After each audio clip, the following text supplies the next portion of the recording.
terima kasih untuk teman-teman yang sudah meluangkan waktunya untuk ikut webinar di Lassar College Indonesia.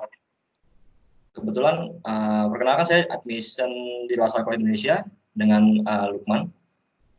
Teman-teman sekarang ikut di webinar fotografi.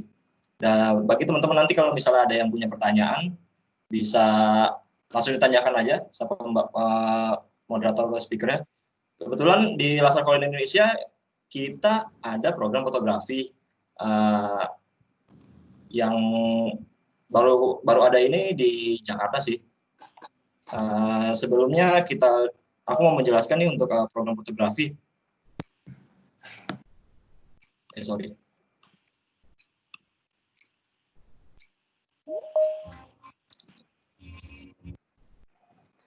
Nah, Lassar College Indonesia ini berdiri dari 1959 di Montreal, Kanada, dan ada di Indonesia, yaitu ada di Jakarta dan Surabaya. Kebetulan di Jakarta ada program fotografi dan baru ada di Jakarta nih dari 1997, dan di Surabaya berdiri dari 2005. Teman-teman kalau misalnya mau cek-cek di Lassar Indonesia, bisa cek Instagramnya atau mau tanya-tanya lewat DM bisa aja sih, atau mau langsung ke admissionnya, nanti tinggal di kontak aja. Aku mau sebentar nih.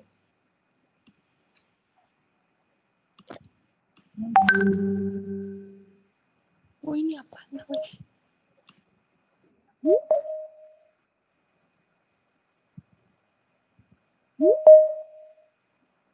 Nah, ini untuk yang Lassar College Jakarta.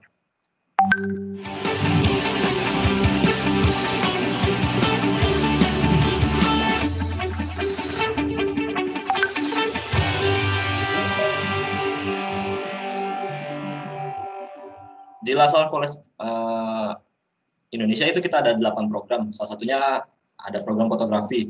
Nah, kalau untuk di Lassar College Surabaya, seperti ini, bisa dilihat.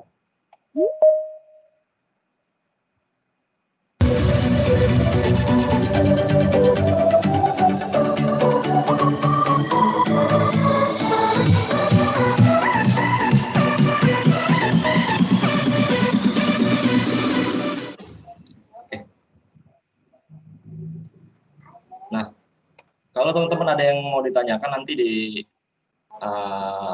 perihal Lassar College, bisa dikontak di cek Instagramnya di Lassar College Indonesia. Di Facebooknya juga ada Lassar College Indonesia, dan di YouTube-nya bisa dicek-cek aja dulu.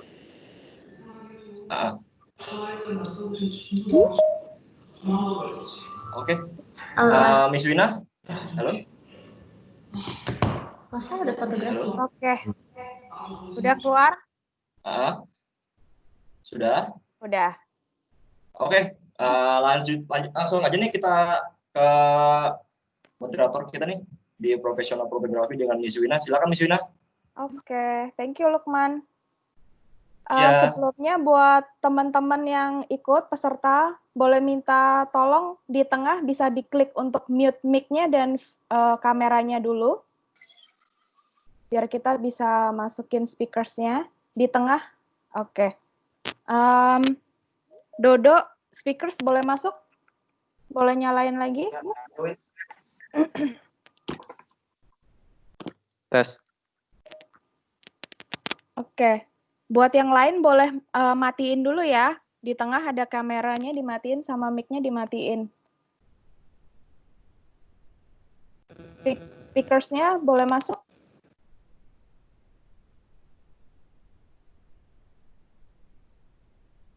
Oke, Dodo udah masuk. Aldo Sinarta. Govinda. Max, gambarnya belum ada, Max.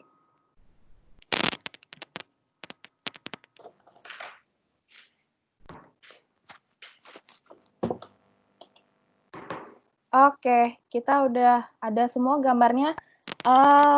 Sebelumnya terima kasih banget buat teman-teman yang udah meluangkan waktunya hari ini. Kita bakal dengar beberapa sharing dari para professional photographers yang hari ini udah hadir. Ada Renaldo Chandra, ada Govinda Rumi, ada Max Willy, dan Aldo Sinarta.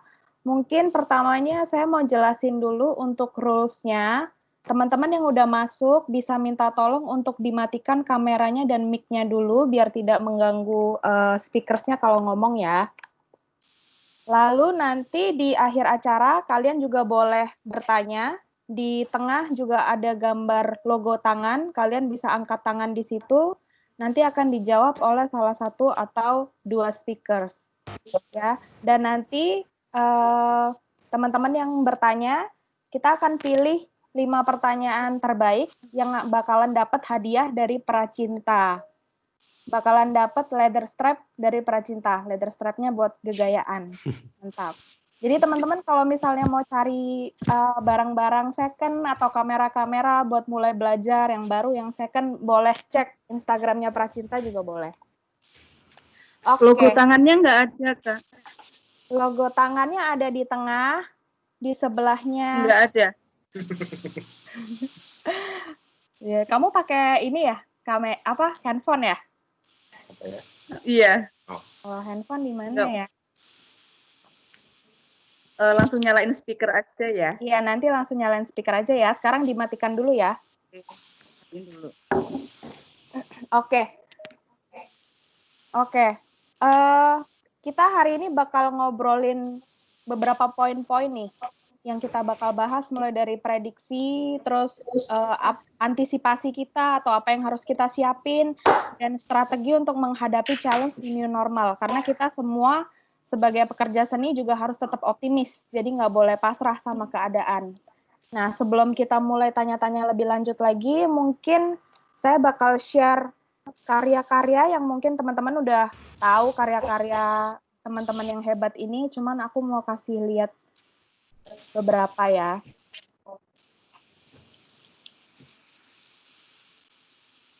Keluar gambarnya semua? Oke. Jadi yang pertama Aldo Sinarta. Nah, Aldo Sinarta ini banyak banget ngerjain project-project untuk film-film di Indonesia, poster-poster film. Juga foto-foto celebrity portraits dia juga ngerjain. Aldo juga ada brand khusus ya, Do, untuk ngerjain foto dan video khusus untuk brand-brand atau komersil kayak misalnya produk atau produk kecantikan, fashion dan lain-lain. Tapi Aldo juga ada brand sendiri khusus untuk handle wedding, namanya Aspictura. Teman-teman juga bisa cek langsung ke Aspictura kalau mau lihat karya-karya lebih banyak lagi. Dan di Scene Art Production itu Aldo juga akhir-akhir ini lagi bikin workshop untuk food photography. Jadi udah ada kitnya kalau teman-teman pengen iseng-iseng di rumah, bantuin dagangan temen juga bisa nyoba-nyoba. Nah, ini karyanya Aldo yang virtual photoshoot. Nanti kita juga bakalan ngobrol-ngobrol tentang virtual photoshoot karena sekarang lagi ngetren banget. Tantangannya apa? Oke, lalu next ada Max Willy. Ini kita semua juga udah pasti tahu karyanya Max yang ini di salah satu e-commerce di Indonesia.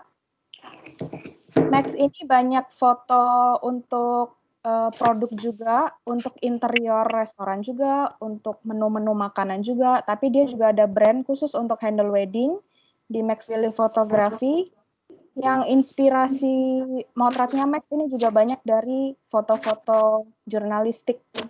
Jadi banyak elemen-elemen yang tidak terduga yang dimasukin juga ke foto-fotonya. Yang bikin fotonya tuh jadi unik dan lebih menarik.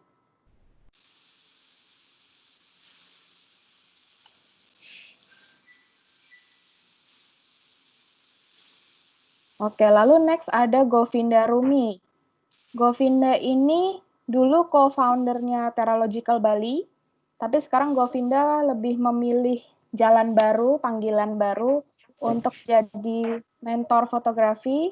Dia juga bisa private mentoring. Kalian juga bisa langsung kontak ke Govinda. Dia juga ada YouTube channel.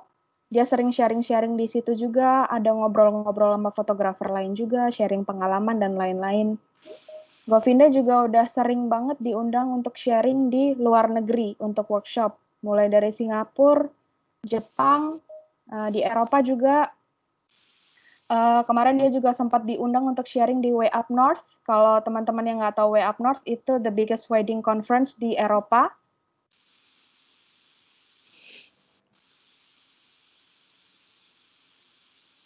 Fotonya Govinda emang unik-unik dan kita semua tahu karya-karyanya. Nah, Govinda kemarin juga udah sempat nyobain beberapa kali virtual photoshoot. Ini salah satunya. Tentunya juga disesuaikan dengan stylenya Govinda. Nanti juga kita bisa tanya-tanya ke Govinda. Lalu terakhir ada Renaldo Chandra. Kalian juga udah pasti tahu karyanya Renaldo Chandra yang handle pre-weddingnya Isyana dan Reyhan. Renaldo Chandra ini banyakkan motret portrait dan juga dia punya brand khusus untuk wedding namanya Dry Studio. Kalian juga bisa cek. Tapi dia juga sering ngerjain portrait-portrait yang berurusan dengan fashion. Foto yang ini juga inspirasinya Dodo dari film Parasite. Jadi inspirasi bisa datang dari mana aja, nggak cuma dari fotografer lain.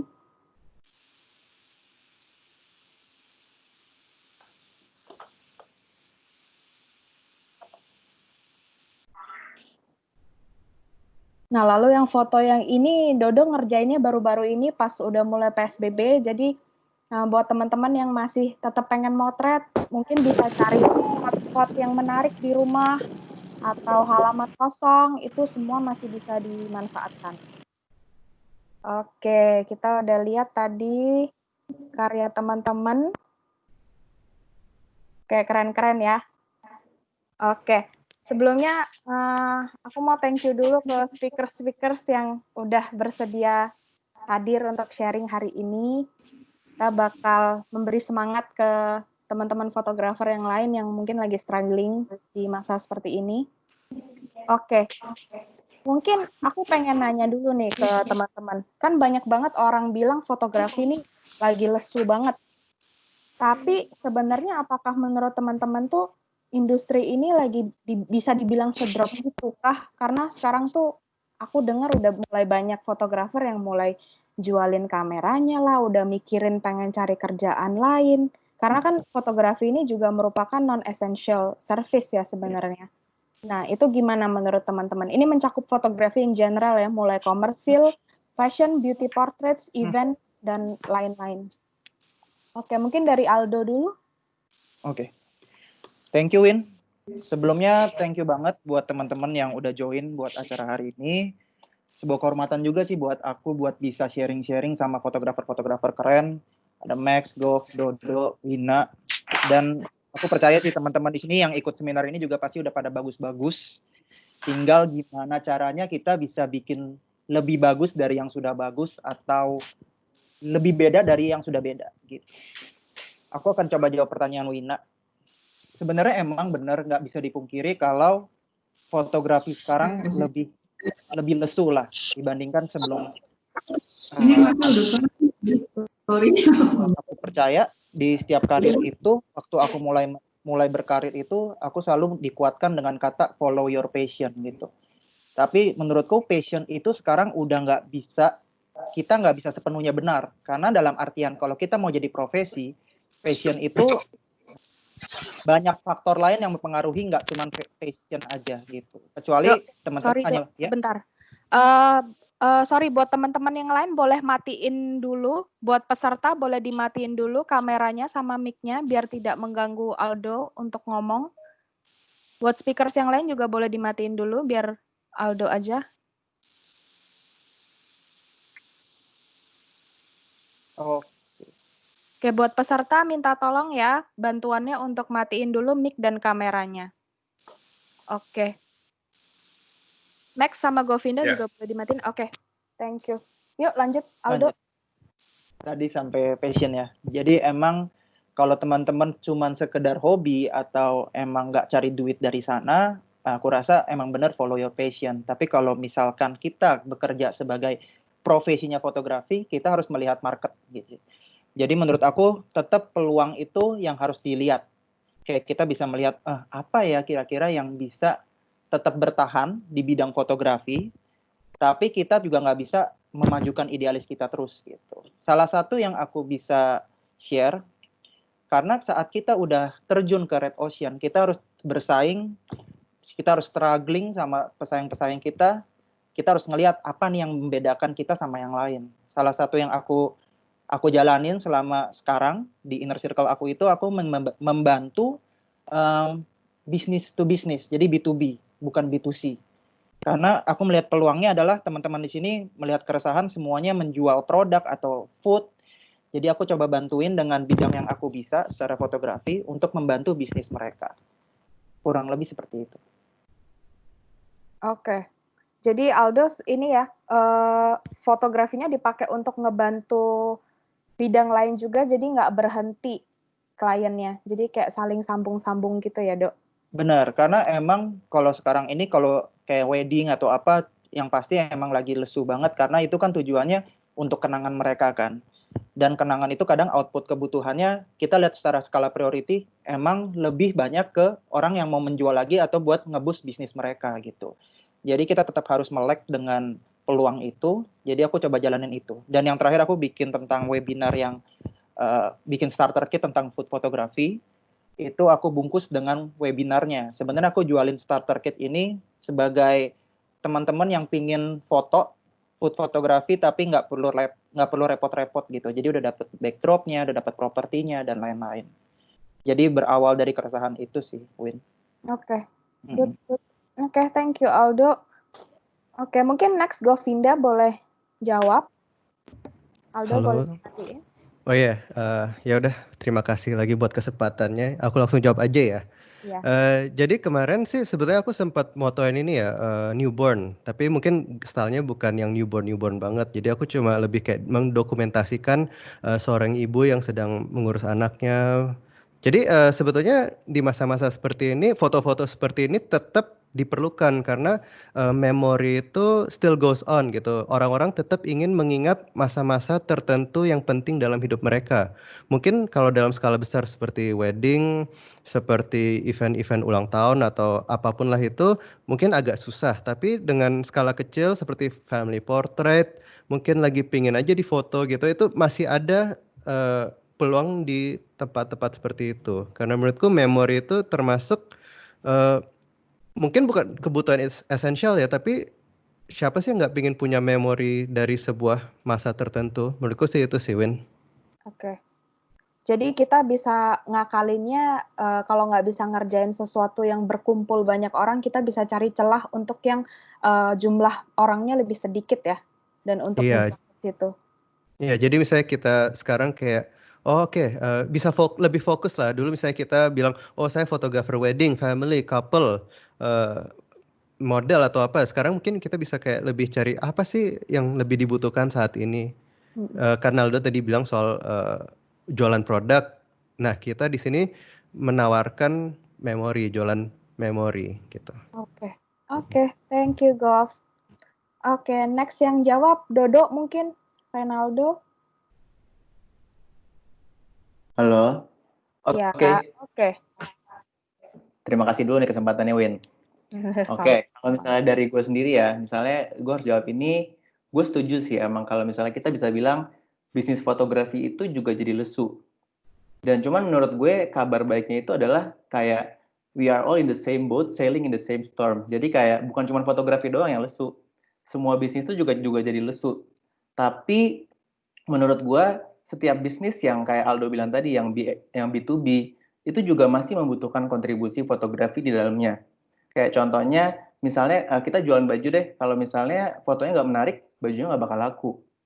Kayak misalnya kita jual makanan, kalau pas fotonya di fotonya itu makanan yang nggak terlihat nikmat, kita nggak mau beli.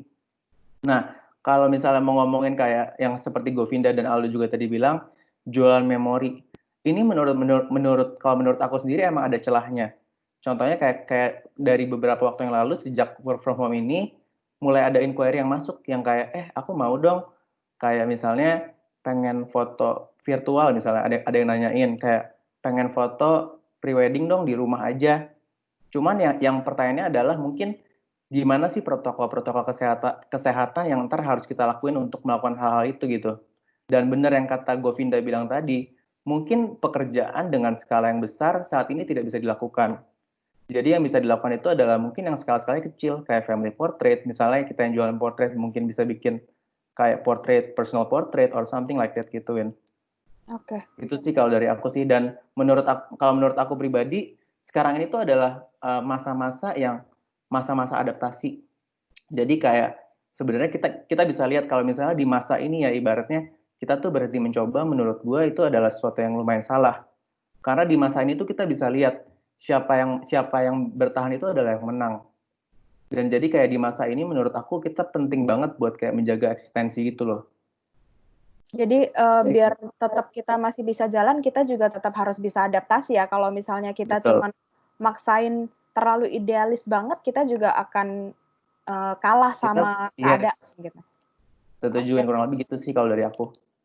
Oke, thank you Dodo. Sekali lagi aku ingetin buat teman-teman peserta, minta tolong bantuannya untuk matiin mic dan kameranya ya. Oke, sekarang kita boleh dengar dari Max.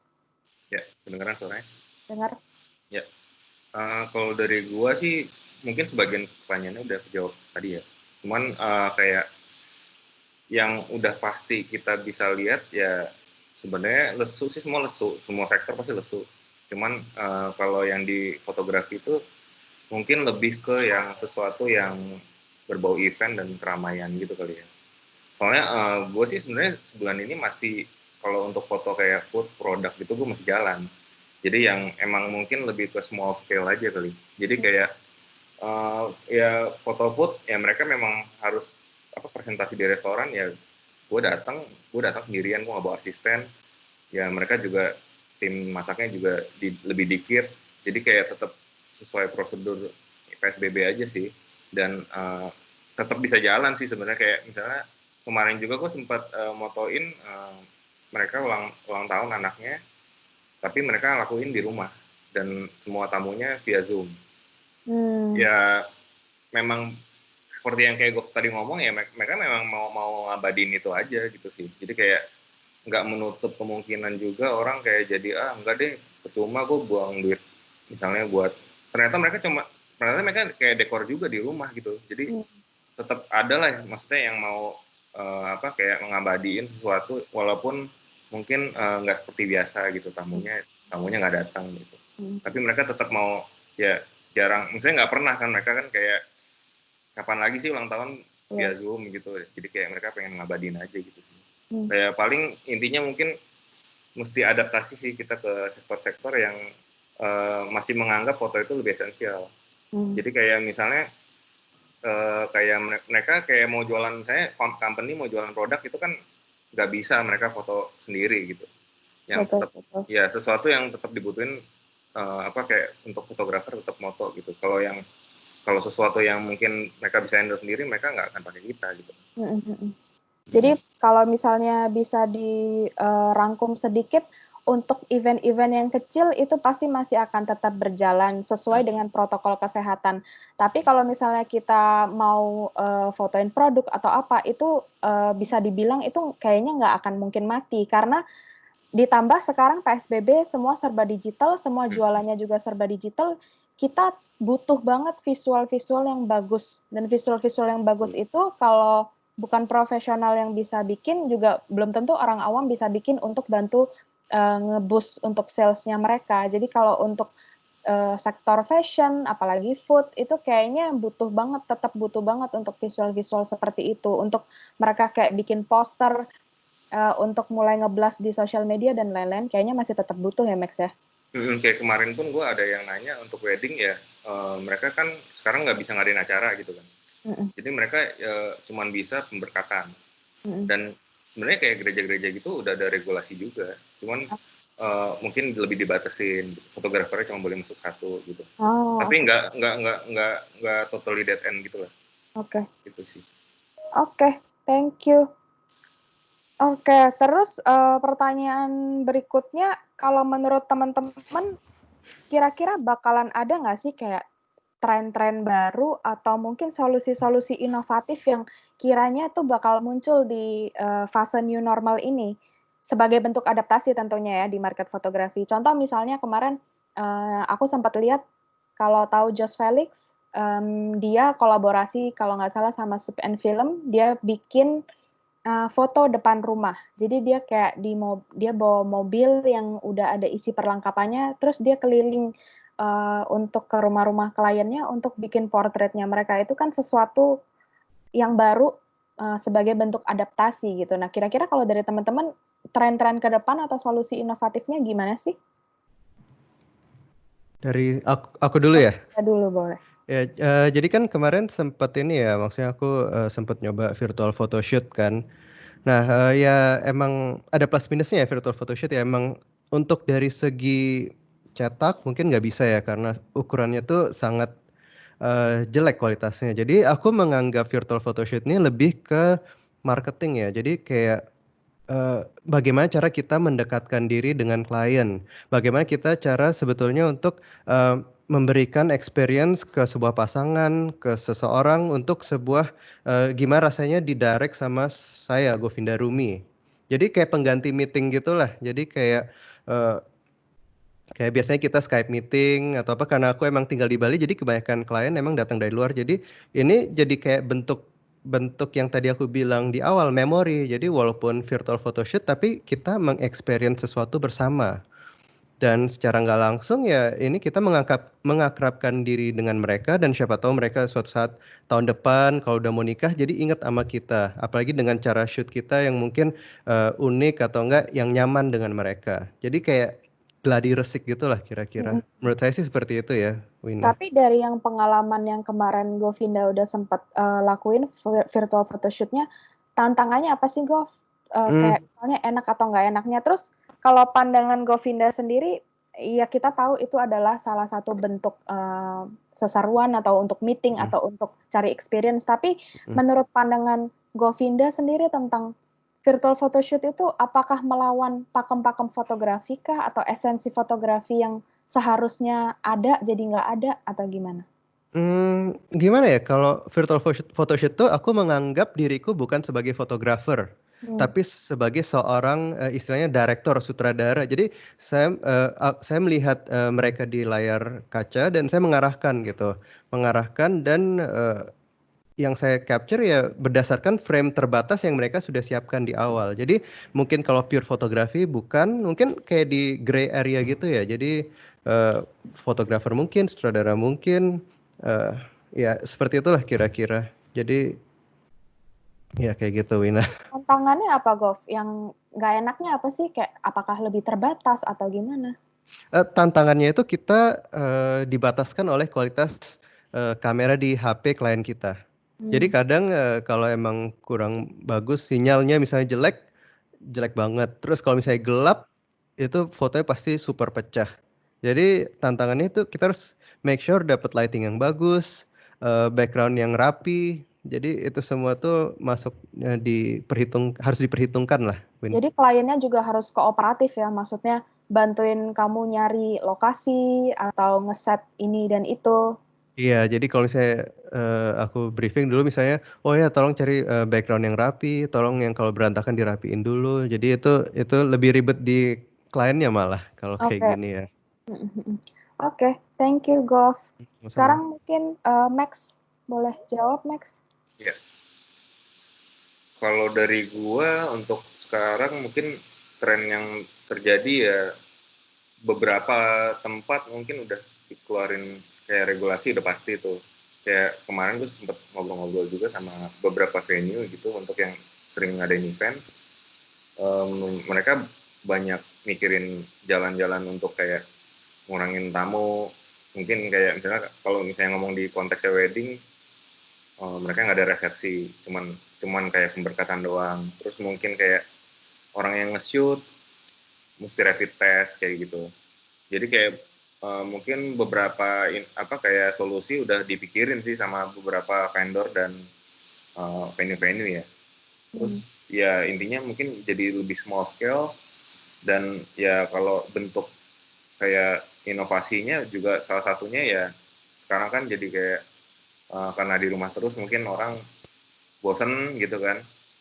Jadi banyak yang jadinya ke arah kayak webinar, ikut webinar atau misalnya banyak yang virtual photoshoot juga. Kalau ngomongin kayak virtual photoshoot, ya mungkin lebih ke mengisi waktu kali ya. Kayak kalau menurut gua kayak virtual photoshoot tuh melawan esensi fotografi iya, karena kalau misalnya lu fotoin seseorang gitu sebenarnya penting banget lu buat engage kayak ketemu langsung, terus harus kontak langsung, kayak chemistry-nya juga harus ketemu gitu kan, kayak komunikasi itu salah satu elemen penting gitu. Tapi mungkin di sisi lain kayak misalnya ternyata belakangan ini gue lihat kayak virtual photoshoot ada yang seperti yang Aldo udah gerakin tuh, kayak dia ternyata ngajarin orang untuk foto produk di rumah, terus kayak ada beberapa yang kliennya bayar tapi dia mau donasiin gitu. Menurut gue kayak sesuatu yang bisa diarahin ke positif tuh bagus sih. Oke. Jadi lebih ada tujuannya jadi bagus ya? Iya, mungkin menurut gue lebih ada tujuannya lebih bagus. Tapi kalau misalnya cuman kayak pure virtual photoshoot mungkin lebih kayak ngisi waktu aja sih. Sama eksistensi palingnya. Oke, thank you. Next. Oke, dari Aldo. Oke. Aldo kemarin juga udah sempat cobain ya, Dok, virtual photoshoot. Nah, mungkin bisa di-sharing juga, Dok, atau ada solusi yang menurut lo ini bakal Kalau dari Max sama Gop sih udah bagus banget. Jadi aku bantu nambahin aja. Yang pasti sih kita tuh nggak bisa meramal masa depan kan, Win. Maksudnya kita nggak tahu nih future kita bakal seperti apa. Tapi yang bisa kita lakukan adalah kita memforecast tren gitu. Membaca tren. Kira-kira apa sih ke depannya nih trennya nih yang abis setelah ini nih orang tuh geraknya bakal kemana. Kita bisa riset ke sana sih menurutku. Jadi banyak yang aku lihat ini adalah trennya no touch atau low, yang tidak bersentuhan atau yang sentuhannya rendah. Social distancing itu pasti tinggi sekali. Jadi menurutku kita bisa kejar dari ide besar itu gitu. Kira-kira apa ya yang berhubungan dengan low touch atau no touch? Jadi kayaknya itu yang bisa dimajukan ya. Salah satunya virtual fotografi, atau nanti wedding kita nggak tahu lah, nanti kedepannya bisa virtual wedding. Bahkan nanti kalau ada teknologi yang lebih high tech bisa jadi hologram, kita kan nggak tahu ya. Maksudnya intinya trennya berdasarkan dari keresahan itu sih. Karena kita yang low touch atau no touch akan pasti lebih baik dibanding kita harus bersentuhan gitu. Berhubungan dengan virtual, menurutku emang benar tadi yang udah diomongin Max sama Gov. Jadi emang lebih ke pelampiasan kita sih sebagai fotografer. Kita nggak bisa foto dengan real, tapi gimana caranya kita tetap masih bisa produktif, masih bisa berkarya dengan cara virtual. Emang pasti banyak keterbatasan. Tapi kalau menurut rules fotografi, yang kita kadang ngomong ada beberapa metode ya virtual, Win. Ada yang pakai FaceTime, ada yang bisa foto di screen gitu kan. Sebenarnya dalam rules fotografi yang nge-shot itu adalah itu hasil foto dia gitu. Jadi kenapa kalau fotografi atau FaceTime kita ngeklik walaupun pakai handphone, itu tetap hak cipta si fotografernya. Ya, tapi secara feel itu pasti beda sekali antara kita ketemu langsung sama berjarak yang jauh ya, karena kita harus mendirect, terus si kliennya harus mandiri banget. Harus kita direct nih, bawain cahayanya, kita harus ngelihat cahaya sekitar ambience seperti apa. Tantangannya banyak, tapi menurutku itu yang bisa kita kerjain. Jadi emang kita fokus sama yang bisa, daripada kita mengeluh sama hal yang nggak bisa, ya kita mendingan coba dengan hal yang menurut kita masih memungkinkan gitu. Jadi sambil adaptasi juga ya, ini salah satu bentuk adaptasi juga ya, Dok ya? Benar, karena gini deh, kalau analoginya binatang terkuat di semesta dulu dinosaurus kan, Win? Ya, tapi sekarang kenapa mereka sudah punah ya karena mereka nggak bisa beradaptasi gitu. Iya, betul. Sesimpel itu sih. Jadi kita harus tetap harus beradaptasi walaupun kita di sekarang udah kuat sekali atau di masa jaya kita tetap akan harus ngikutin dan harus berinovasi. Oke, good. Thank you, Aldo. Oke. Dodo, kalau dari Dodo gimana, Dok? Oke. Win, kalau dari gue udah setuju sih sebenarnya sama jawaban teman-teman di atas. Cuman ya emang benar kalau sekarang kita mau lihat trennya, yang paling ketara itu mungkin trennya itu adalah virtual photoshoot. Dan ada satu lagi namanya online directing. Kemarin aku lihat ada beberapa teman-teman yang udah melakukan itu dan emang keren banget sih. Cuman kalau misalnya kayak virtual photoshoot, aku tuh yakin kalau virtual photoshoot ini tuh sekarang itu masih punya batasan-batasan. Jadi kayak menurut aku baru bisa diaplikasikan untuk portrait, tapi belum bisa digunakan buat kayak di bidang yang lain. Contoh misalnya kalau fotografi komersil nggak mungkin pakai virtual photoshoot, bener dong. Nah, cuman kalau misalnya mau ngomongin nih Win, kalau misalnya tren apa sih dari segi bisnis yang lain, ada yang lumayan menarik adalah kemarin tuh aku lihat ada brand-brand lokal, brand-brand fashion yang udah mulai melakukan marketing strategi itu yang lebih kreatif dan mandiri. Jadi kayak contohnya ada yang mereka udah mulai kirimin baju, misalnya kan biasa orang bilang endorse kan. Ini dia kirimin bajunya tuh sekalian langsung banyak ke satu influencer. Jadi kayak dia minta influencer itu buat fotoin bajunya dalam bentuk lookbook dan juga campaign. Dan cara itu tuh emang lebih efektif, lebih hemat biaya karena si brandnya nggak usah sewa model, nggak usah sewa studio dan lain-lain. Dan emang ada value marketing tersendiri karena dia bisa diposting sama seorang influencer. Nah sebenarnya kalau menurut aku sendiri ini sebenarnya mulai jadi kayak terlihat seperti ancaman. Tapi menurut aku teman-teman nggak usah takut karena kayak nggak semua orang bisa melakukan seperti ini. Masih hanya beberapa orang yang benar-benar bisa melakukan kayak gini. Gitu sih Wen. Nah, terus kalau misalnya kayak pandangan aku sendiri terhadap virtual photoshoot itu, kalau menurut aku sendiri, fotografi itu should be personal. Dan kayak harus bangun chemistry sama couple or sama subjek yang mau kita potret, terutama untuk foto-foto yang berjenis portrait. Dan kalau kayak misalnya aku sendiri kan, aku pribadi yang emang secara langsung suka untuk berkomunikasi dengan subjek aku. Jadi kalau sekarang ini, memang mungkin virtual photoshoot itu terdengar seperti kayak nggak sesuai sama idealisme aku, Win. Cuman jujur aku orangnya kayak lumayan open minded setelah dengerin Aldo, setelah dengerin Govinda yang kayak mereka punya tujuan tersendiri untuk melakukan virtual photoshoot. Kayak Govinda tuh tujuannya mungkin lebih ke experience. Kalau Aldo sebenarnya tujuannya lebih untuk kayak mengasah kreativitas supaya nggak tumpul. Bener kan? Jadi kayaknya aku sih lumayan tertarik buat mungkin ntar belajar beradaptasi dengan melakukan virtual photoshoot.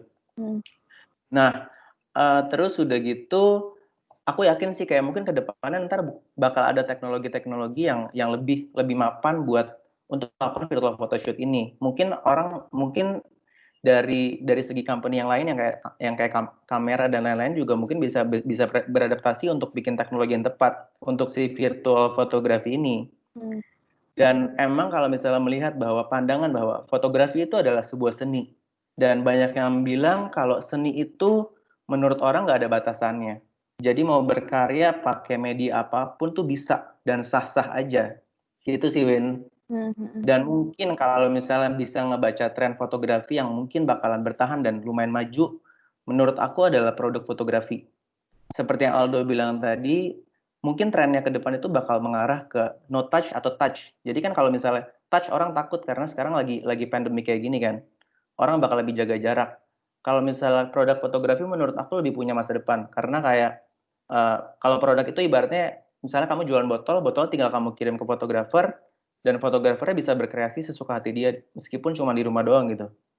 Gitu sih Win. Dari yang lo bilang sama Aldo tadi, gue jadi inget ada salah satu temen yang sempet cerita kalau sebenarnya di Tanah Abang itu dulu pas sebelum ditutup, di paling atas itu, di atas toko baju-baju itu, di atas itu stand-standnya itu semuanya tuh kayak studio foto mini gitu.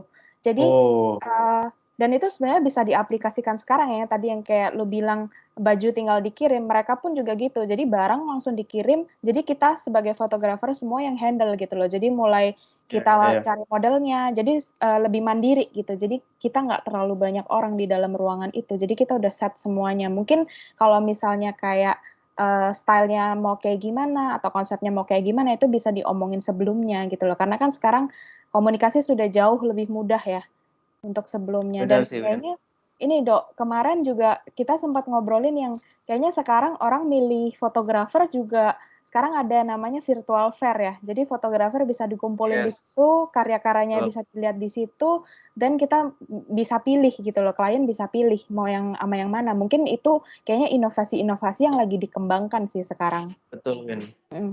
yang lebih praktis ya menurut aku sekarang orang mencari yang kayak gampang, kayak nggak mau ribet.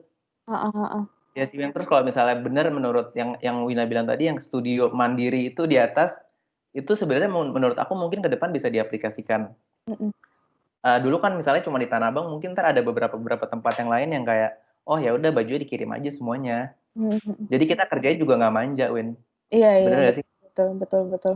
Sekarang sebenarnya kayaknya udah banyak sih. Kayaknya sebelum ada pandemik ini atau new normal ini sebenarnya juga udah ada tempat-tempat yang menyediakan seperti itu. Tapi mungkin orang belum kepikiran banget nih. Orang masih pengen repot, orang masih pengen ikutan ngatur banget gitu loh. Mungkin kalau sekarang lebih bisa jadi tren yang beneran ngetren sih. Bener. Gitu.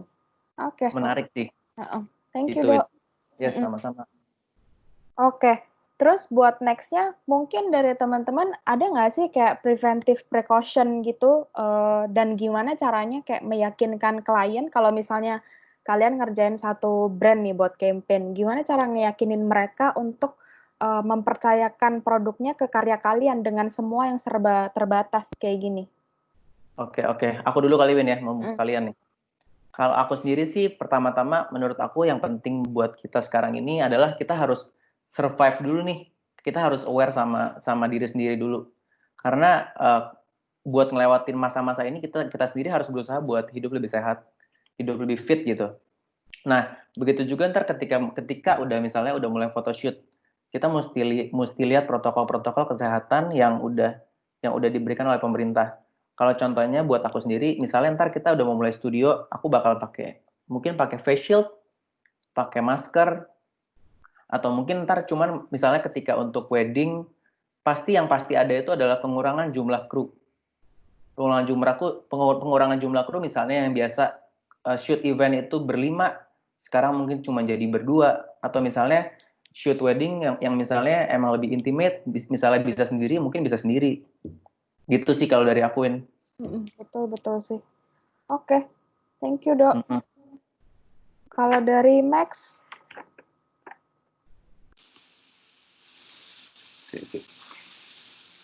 Halo. Ya. Gambarnya belum ngomong. Oke. Kalau dari gua ya sebenarnya keuntungannya gua karena gua dari dulu gua jalanin tuh company-nya as pendekatan personal. Jadi kayak mungkin gua nggak ngalamin seperti teman-teman yang company lain yang sekarang harus agak struggle karena ada karyawan gitu. Cuma mungkin kedepannya mungkin bakal bergerak lebih ke small scale sih pasti. Kayak kemarin juga gue kerja foto tuh akhirnya nggak pakai asisten lagi gitu, karena ya jujur aja pasti klien takut lah ya. Terus kayak mungkin kalau beberapa teman wedding mana yang gue lihat yang udah sempat ngeliput wedding, ada ngeliput wedding juga, wedding yang private gitu, mereka juga harus sertain kayak rapid test gitu sih. Mungkin tuh kayak untuk sementara ini kayaknya jadi sesuatu yang bisa meyakinkan klien lah ya. Jadi kayak gue gimana, Max? Iya, jadi kayak ke rumah orang pun gue juga tetap pakai masker dan segala macam, bawa hand sanitizer gitu sih. Jadi kayak ya jaga jarak tetap gitu. Ya dengan new normal lah pasti ya. Kayak beberapa klien juga ada yang nanya gue kayak mereka mau ngasih gue APD gitu. Jadi kayak beberapa inilah kayak cara-cara yang supaya mereka tuh nggak takut difoto lah gitu. Nah, kalau kayak yang pengalaman lu terakhir, gue tau lu motretin buat food ya, buat makan. Kan lu tadi bilang kayak ya semuanya ngerjain sendiri. Nah, lu ngeyakinin klien tuh gimana sih? Maksudnya mereka juga pasti takut ini nggak sesuai atau gimana? Maksudnya ngeyakinin mereka untuk percaya banget sama lu dengan keterbatasan gitu loh. Mereka nggak bisa ngapa-ngapain kan? Sebenarnya kalau misalnya secara workflow sih sebenarnya mirip-mirip aja sih. Cuman ya yang bikin mereka kayak nggak takut tuh ya gue jadinya nggak bawa asisten tuh, kayak buat mereka kayak oke, ya udah nggak apa-apa deh, mereka bisa terima karena mereka juga takut, mereka sendiri juga takut lah gitu. Jadi mereka percaya aja ya kalau misalnya karya lu pasti bakalan sesuai dengan brief dari mereka ya, asal briefnya semua jelas dari awal ya. Tetap sih, maksudnya kayak mereka tetap tahu itu bakal maksimal karena ya bedanya gue cuman lebih agak susah aja di lapangan karena gue harus nyeting sendiri gitu kan. Tapi itu pasti juga lo harus meyakinkan bahwa itu nggak akan menurunkan kualitas karya juga kan? Iya, gue bilang ke mereka ya, gue bawa alat tetap gue nggak kurangin alat gitu. Oke. Sama ya harus ngontrol juga sih kayak mungkin dulu pengeluarannya segini kita harus kurangin juga sekarang gitu ya, namanya adaptasi ya. Kayak mungkin gear juga seadanya atau mungkin nggak perlu beli yang baru dulu misalnya gitu. Iya. Oke, thank you Max. Kalau dari Aldo gimana, Dok? Oke. Kalau aku lebih share ke pengalaman aja kali ya, Win. Ya, boleh. Karena kemarin, bener-bener kemarin sih, emang ada kerjaan untuk komersial. Jadi saat itu aku kerjain, emang bener-bener harus ngikutin rules PSBB-nya. Karena emang kalau dari faktor dari sisi kita, mungkin kita juga harus precaution. Tapi terutama kalau posisinya dibalik, klien pasti juga aware kan. Kayak ini bener nggak nih, apakah timnya ini ada kenapa-napa atau enggak gitu. Jadi sebenarnya emang kedua belah pihak sih. Dari situ aku ngikutin, dapat rapid test dari mereka, terus jaga jarak. Tim maksimal waktu foto kemarin itu 7 orang. 7 orang udah sama klien, udah makeup, stylist, sama ya hampir semua lah tim asis, crew lightingnya juga berarti udah aku harus kompres lagi. Jadi intinya kerjaannya jadi harus multitasking juga sih, Win. Jadi nggak bisa kayak yang dulu kerjaan misalnya satu benar-benar fokus satu, tapi ini mau nggak mau dengan keadaan sekarang kita harus beradaptasi jadi sedikit multi lah gitu. Jadi aku harus bisa bantuin lighting juga, bisa ngeset juga kayak gitu sih. Itu sebenarnya agak repot agak repot di stylistnya ya. Biasa stylist untuk foto gitu kan langsung pegang, langsung benerin. Kalau kemarin gimana dari pengalaman Aldo? Kemarin kan karena jadi awalnya itu kan dari rapid test dulu nih. Mereka semua udah lancar gitu, udah negatif. Jadi setelah itu boleh disentuh, tapi nggak boleh yang terlalu gimana banget. Dan itu ya tetaplah ada distancing juga lah, tetap jaga-jaga, semua pakai APD yang lengkap kayak gitu. Jadi mungkin kedepannya juga bakalan kayak gitu terus ya, Dok ya, selama hal ini masih berlangsung ya? Kemungkinan besar trennya akan seperti itu sih. Jadi kita sekarang tinggal decide apakah itu jadi new trend atau new normal gitu. Kalau misalnya nanti ke depannya tren itu akan terus-terusan, itu ya menjadi new normal ke depannya. Mungkin emang rules studio akan jadi seperti itu, harus kayak gitu kalau mau foto di studio mereka. Iya. Dan kalau di studio-studio foto sekarang yang kita sewa itu juga mereka udah ada aturan-aturan kayak gitu ya sekarang? Minimal berapa orang, dan dia juga dibersihin berkala juga ya sekarang. Bener, jadi sebenarnya 3 win sih, Win. Jadi ada kita, ada si klien, ada si yang punya studio kalau kita bukan punya studionya gitu. Jadi emang tiga-tiganya itu pasti punya rules-nya. Karena ya sebenarnya sebalik lagi, semuanya pasti ada rasa ketakutan juga gitu. Ada worried juga ke sana. Oke, thank you, Dok. Thank you. Oke, sekarang Govinda.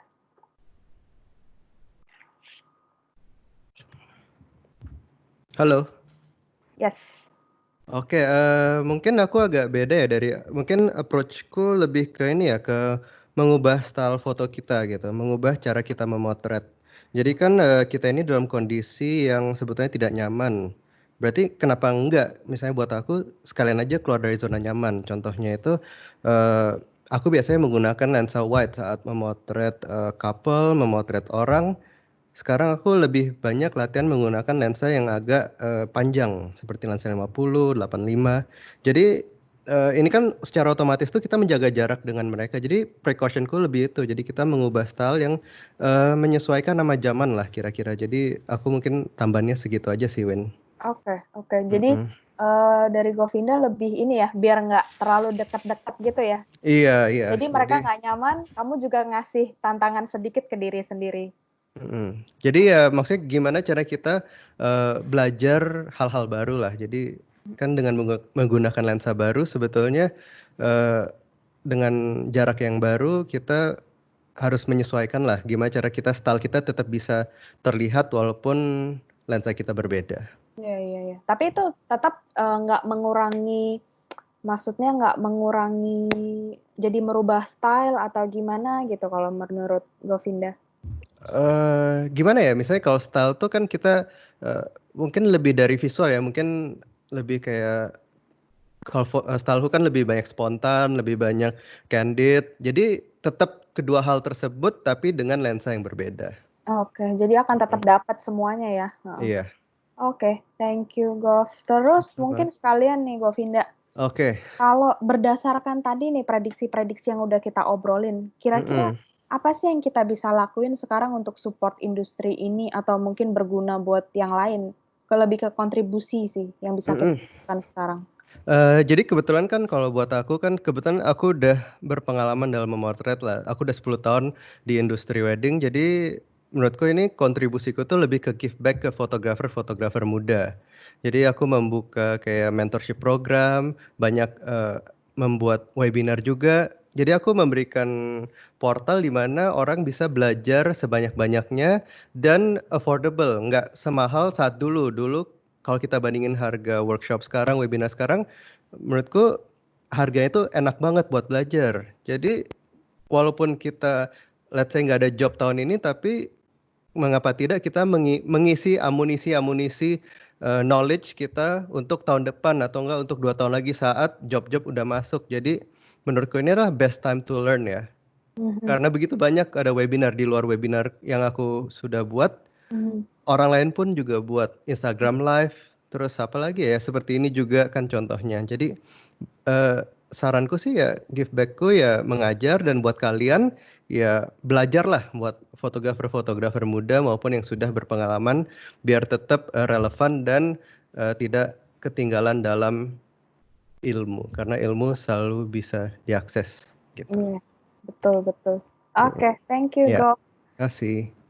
Aldo, Yes, Win. nah nih Dok, kontribusi kira-kira Dok. Nah, itu udah bagus banget dari Gov. Sebenarnya tinggal nambahin aja kalau kita di sini tuh di posisi yang sama juga. Jadi gimana caranya kita saling menguatkan sih. Makanya dari awal waktu aku awal-awal tahu keadaan seperti ini, aku sempat IG live juga berkali-kali kayak ngajak teman-teman fotografer yang seperjuangan sama aku untuk bisa sharing. Ternyata sebenarnya nggak, you're not alone sih intinya gitu. Jadi kita sama-sama nih kayak gini. Gimana caranya kita sharing supaya mereka juga tahu posisi kita itu sama gitu. Kayak sekarang kemarin aku lihat kayak Max, Gov sama Dodo bikin webinar itu juga udah bagus banget. Gimana caranya mereka bisa tetap eksis, tetap bisa bikin sesuatu walaupun lagi keadaan seperti ini gitu. Sama sharing-sharing kayak gini sih, itu udah jalan yang terbaik sih saat ini. Satu lagi yang aku mau tambahin, kolaborasi juga penting banget. Makanya kemarin aku kolaborasi sama fotografer lain gitu. Sama itu yang sebelumnya aku nggak pernah lakukan. Biasanya kan kolaborasi kan aku biasanya crossing bidangnya gitu kan, bidang fotografi sama stylist atau sama makeup. Kali ini sama sesama fotografer karena kita di nasib yang sama sih. Itu yang bisa jadi menguatkan. Oke. Thank you Aldo. Kalau dari Max gimana Max? Kalau dari gua kayak buat saat ini kayaknya jalan satu-satunya ya paling ya karena kita di rumah terus ya paling yang bisa kita lakukan adalah konversi bakat kita ke sesuatu yang lebih berguna gitu. Kayak kalau yang sekarang orang lakukan lebih ke edukasi sama donasi kali ya. Jadi kayak bagusnya sih jadi ya kayak tadi Aldo bilang banyak kolaborasi, jadi kayak mungkin mempersempit jarak antara fotografer juga gitu kan, jadi lebih kuat lagi gitu. Terus kayak kemarin juga edukasiin kayak kita udah bikin webinar, kayak Aldo juga sempat edukasi kayak kasih orang webinar buat bikin foto di rumah yang flat lay. Terus kayak gini kan Lasal juga bikin kayak gini kan supaya menyebar optimisme. Jadi itu menurut gue udah kayaknya yang bisa dilakukan sekarang sih. Kayak gue juga kepikiran beberapa ide kayak misalnya gue jual print foto, terus berapa persennya gue donasiin. Kemarin juga gue sempat kepikiran kayak kayak kan mikir kayak apa ya yang bisa dilakuin ya, maksudnya buat ngebantu yang apa keadaan sekarang gitu kan. Kemarin gue sempat kayak kepikiran juga kayak oh ya apa ini ya kan tenaga medis kan nggak pulang-pulang ya gitu, kayak mereka kangen keluarga, jadi gimana kalau gue ngadain kayak gue fotoin keluarga mereka, gue biar mereka biar yang tenaga medisnya bisa lihat.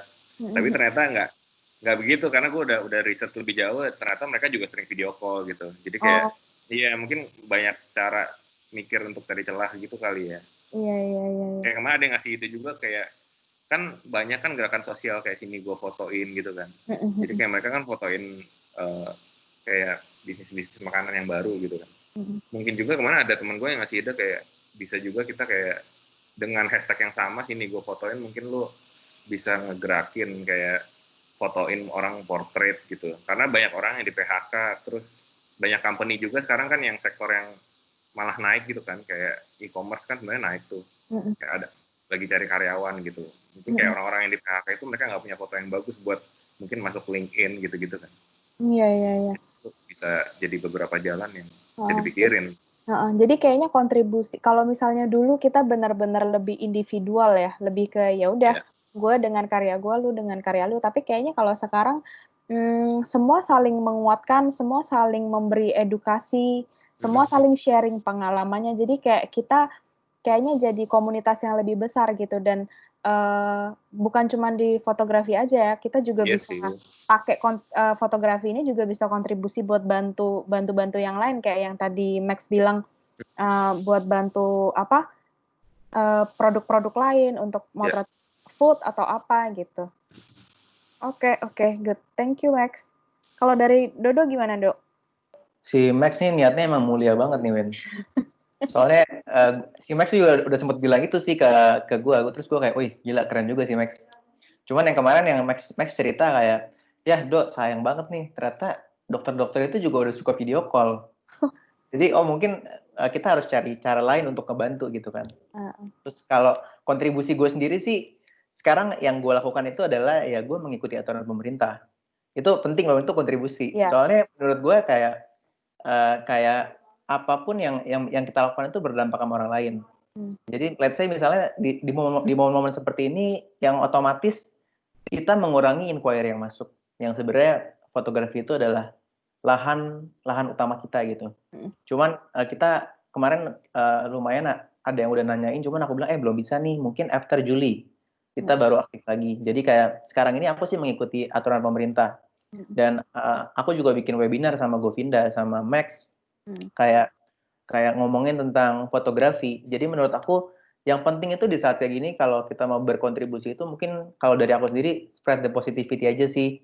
Dan apa yang Aldo udah lakukan, kalau aku ngelihat Aldo tuh dari awal emang hebat banget karena si Aldo benar-benar aktif banget virtual, dia ikut kayak dia benar-benar berusaha beradaptasi gitu, dan it's a really good thing terutama buat di masa-masa kayak gini. Karena buat di masa-masa kayak gini aku yakin orang juga lebih ngelihat brand yang positif. Orang juga lebih ngelihat fotografer kamu itu ntar akan seperti apa sih ketika mengalami masa-masa sulit kayak gini. Dan hal yang penting itu ketika lagi kayak gini bukan cuma kita diem di rumah, bukan cuma kayak ya udah nungguin sampai kelar deh. Menurut aku yang penting tuh sekarang belajar beradaptasi, belajar buat kita cari celah, kita harus cari sesuatu yang bisa dilakukan. Ini adalah masa-masa yang tepat buat self improvement. Kayak yang Govinda bilang tadi, kita bisa belajar hal baru. Misalnya bisa ngerjain website yang kita udah lama tinggalin, kita bisa misalnya belajar hal yang lain, belajar masak, belajar lain-lain. Dan menurut aku mungkin self improvement itu misalnya kita kan fotografer nih, kita belajar fotografi. Tapi ada hal-hal lain yang juga bisa dipelajari. Kayak misalnya belajar tentang communication skill, belajar tentang apa, misalnya kamu suka melukis ya belajar melukis, kayak mungkin ada kelas online or something yang kayak gitu sih, Win. Ya kayak yang kemarin kita sempat ikut ini ya, Dok, webinarnya mamahnya Govinda. Oh iya, itu bagus kan banget. Skill lain yang kelihatannya nggak ada hubungannya sama kita, tapi sebenarnya ada hubungannya gitu. Jadi kemarin webinarnya itu tentang mendengarkan gitu. Jadi itu lebih ke communication skill ya. Dan itu tuh kayaknya berguna banget untuk kita treat ke klien bagaimana, terus kayak untuk ngobrol sama klien gimana, untuk meyakinkan mereka dan lain-lain gitu. Jadi ya nambah-nambah ilmu-ilmu lain yang sebenarnya ujung-ujungnya juga ngaruh ke kita sebagai fotografer gitu. Betul, Win. Kalau menurut aku pribadi sih kayak belajar fotografi itu nggak cuma melulu belajar fotografi, karena fotografi itu luas. Ada banyak soft skill lain yang dibutuhkan ketika kita mau motret dan terjun ke lapangan. Betul. Itu sih. Oke, thank you, Dok. Sip. Oke. Terus aku pengen nanya lagi nih. Mungkin kan nggak semua fotografer itu siap nih dengan keadaan yang kayak sekarang. yang dihadapin gitu. Tapi menurut kalian kira-kira strategi apa sih yang bisa dilakukan buat teman-teman yang lain yang jadiin fotografi ini sebagai profesi utama gitu, yang mungkin merasa pesimis, merasa struggling, pengen belajar tapi bingung, atau mungkin bahkan yang lagi membangun bisnis fotografi tapi tiba-tiba dihadapkan keadaan kayak gini gitu loh. Jadi buat yang lagi belajar tapi pesimis, sama buat yang lagi struggling di usahanya. Gimana, Max? Kalau dari gua sih ya banyak sih, emang sekarang orang lagi pada kayak survival mode gitu ya. Terus kayak mungkin ada beberapa juga yang jalanin usaha, misalnya makanan gitu kan. Sebenarnya itu wajar karena itu bentuk dari kayak usaha untuk adaptasi sih. Tapi ya mungkin kalau untuk menghadapi selanjutnya, ya banyak-banyak belajar sesuatu yang mungkin lu nggak punya. Kayak sebenarnya kan elemen kayak untuk menjalankan usaha tuh banyak kan, nggak cuma di kayak fotonya doang. Kayak lu bisa, mungkin lu kemarin lu sibuk nggak bisa ngurusin website, lu kelarin sekarang. Kayak misalnya ngurusin strategi marketing misalnya. Evaluasi aja lagi kayak, oh selama ini yang gue jalanin udah efektif belum sih? Kalau ternyata belum efektif, gue harus jalanin strategi yang berbeda gitu. Kayak mungkin belajar manajemen sama finance juga penting sih menurut gue kayak gitu. Terus kayak apa? Enggak, terus? Nah, terus kayak misalnya mungkin ya sekarang lebih selektif dalam kayak belanja gadget misalnya gitu kan. Kayak ya udah jujur yang seperlunya aja, yang esensial aja, nggak perlu yang gimana dulu gitu kan. Mungkin beli second dulu juga nggak apa-apa atau gimana gitu. Beli secondnya di Pracinta tetap. Boleh. Jadi tapi ya intinya yang ya itu. Nggak perlu dulu ya. Iya, kurangin yang nggak perlu, tapi lu memperkaya yang lu nggak punya gitu. Mungkin kayak selama ini lu kayak ngeliat yang lain kayak, oh ternyata dia bisa ini, gue nggak punya gitu kan. Nah sekarang saatnya ya lu melengkapi itu gitu. Dengan banyaknya webinar mungkin kayak gue follow Joska bisa kasih gue soal keuangan gitu kan. Jadi kayak banyak banget sekarang yang bisa lu pelajari sih. Nah kalau misalnya kayak anak lagi kita lagi nggak ngomongin yang udah punya usaha nih. Kalau misalnya anak lagi pengen banget motret, menggebu-gebu banget, pengen belajar, pengen ini, tapi terus kayak keadaannya kayak gini. Oke, dia bisa belajar dari webinar dan lain-lain, tapi dia pengen nih bikin portfolio gitu-gitu. Kira-kira menurut lo masih bisa nggak sih kayak dengan keadaan kayak gini? Maksudnya apakah jadi susah banget atau mereka bisa gimana biar semuanya tuh tetap jalan gitu loh? Kalau menurut gue kalau motor sih sebenarnya tetap bisa ya. Kalau kayak di rumah sebenarnya juga bisa kalau mau dipaksa gitu kan. Sebenarnya kan kayak mau bikin foto bagus nggak perlu sesuatu yang wah juga gitu. Yang penting simple dan sesuai yang lo mau gitu kan. Kalau misalnya lo mau keluar rumah juga paling di sekitaran rumah sebenarnya masih bisa buat foto gitu. Kayak lo ngajakin satu orang foto berdua jaga jarak masih oke gitu. Jadi mungkin ini saat yang tepat juga buat ngumpulin portfolio, buat yang lagi belajar, bisa buat nyoba-nyoba gitu-gitu ya? Ya gue sendiri motoin istri sendiri kan maternity di rumah gitu kan. Ya, karena nggak bisa ngapa-ngapain juga gitu. Dengan keterbatasan manfaatin aja. Iya. Oke. Thank you, Max. Kalau dari Aldo gimana, Dok? Oke. Kalau dari aku sih sebenarnya poinnya udah benar banget Max bilang. Jadi lebih ke realistis aja sih, Win. Kita harus ngelihat juga walaupun kita punya fotografi wah gue menggebu-gebu banget nih buat foto kayak gini. Tapi kalau emang nggak memungkinkan untuk saat ini gitu, jangan dipaksakan dulu gitu. Berarti belum bisa, bukannya nggak bisa. Tapi ya dari yang belum bisa itu gimana cara kita ngisinya itu dari mindset sih. Ya maksudnya kita nge-upgrade hard skill, nge-upgrade soft skill. Nah saat semua normal ya nanti kalian akan teman-teman bakal naik level dengan sendirinya gitu. Maksudnya dengan branding yang kalian sudah buat selama masa pandemik ini. Aku mau nambahin juga soal maternity yang Max lagi fotoin istrinya. Aku juga ngelihat tadi bukannya aku mengecilkan soal momen ya. Karena momen itu adalah dari skala prioritas. Orang menganggap momen itu penting atau enggak itu balik ke masing-masing klien. Dan aku banyak banget dapat foto yang untuk sekarang ini malah foto maternity, Win. Itu karena menurut mereka momen yang lebih susah diulang. Lebih nggak bisa diulang kalau momen anak pertama. Nah, itu aku malah dapat sekarang photoshoot maternity lebih banyak. Dan Mm-mm. itu juga banyak untuk virtual photoshoot. Mm-mm. Nah, menariknya adalah karena mereka menganggap ini bukan sesuatu untuk bagus-bagusan foto atau keren-kerenan foto, tapi momen yang nggak bisa diulang dan dibantu oleh kita meng-capture momen mereka gitu. Itu adalah ya mungkin inner circle-ku kebanyakan lagi ada keadaan seperti itu. Jadi itu yang aku bisa kejar dan itu mereka juga senang gitu dengan experience itu. Mm-mm. Nah, Kayak gitu sih, Ben. sama oke, udah menjawab sih, Dok. Paling sekarang dari Dodo deh. Dodo belum ya. Oke, Win. Oke, kalau dari gue sendiri sih, gue kayaknya punya jawaban yang lumayan menarik nih. Kalau misalnya as a company, as a personal juga, menurut aku yang pertama yang harus kita lakukan adalah kita harus hati-hati dulu nih sama pengeluaran. Nggak boleh boros, hindari pengeluaran yang nggak perlu. Cuman kalau misalnya yang baru mau start bikin company, menurut gue saat ini it's best to start small, bener nggak? Kita kan sekarang kalau mulai bisnis selalu bilangnya, oh gue mau start small nih. Tapi di masa-masa after kayak gini, it's best to keep it small. Bukan dalam hal karya, bikinlah karya yang bagus, cuman menurut aku company-nya nggak usah terlalu rame. Bener dong, kayak let's say misalnya dulu misalnya fotografi punya editor 5.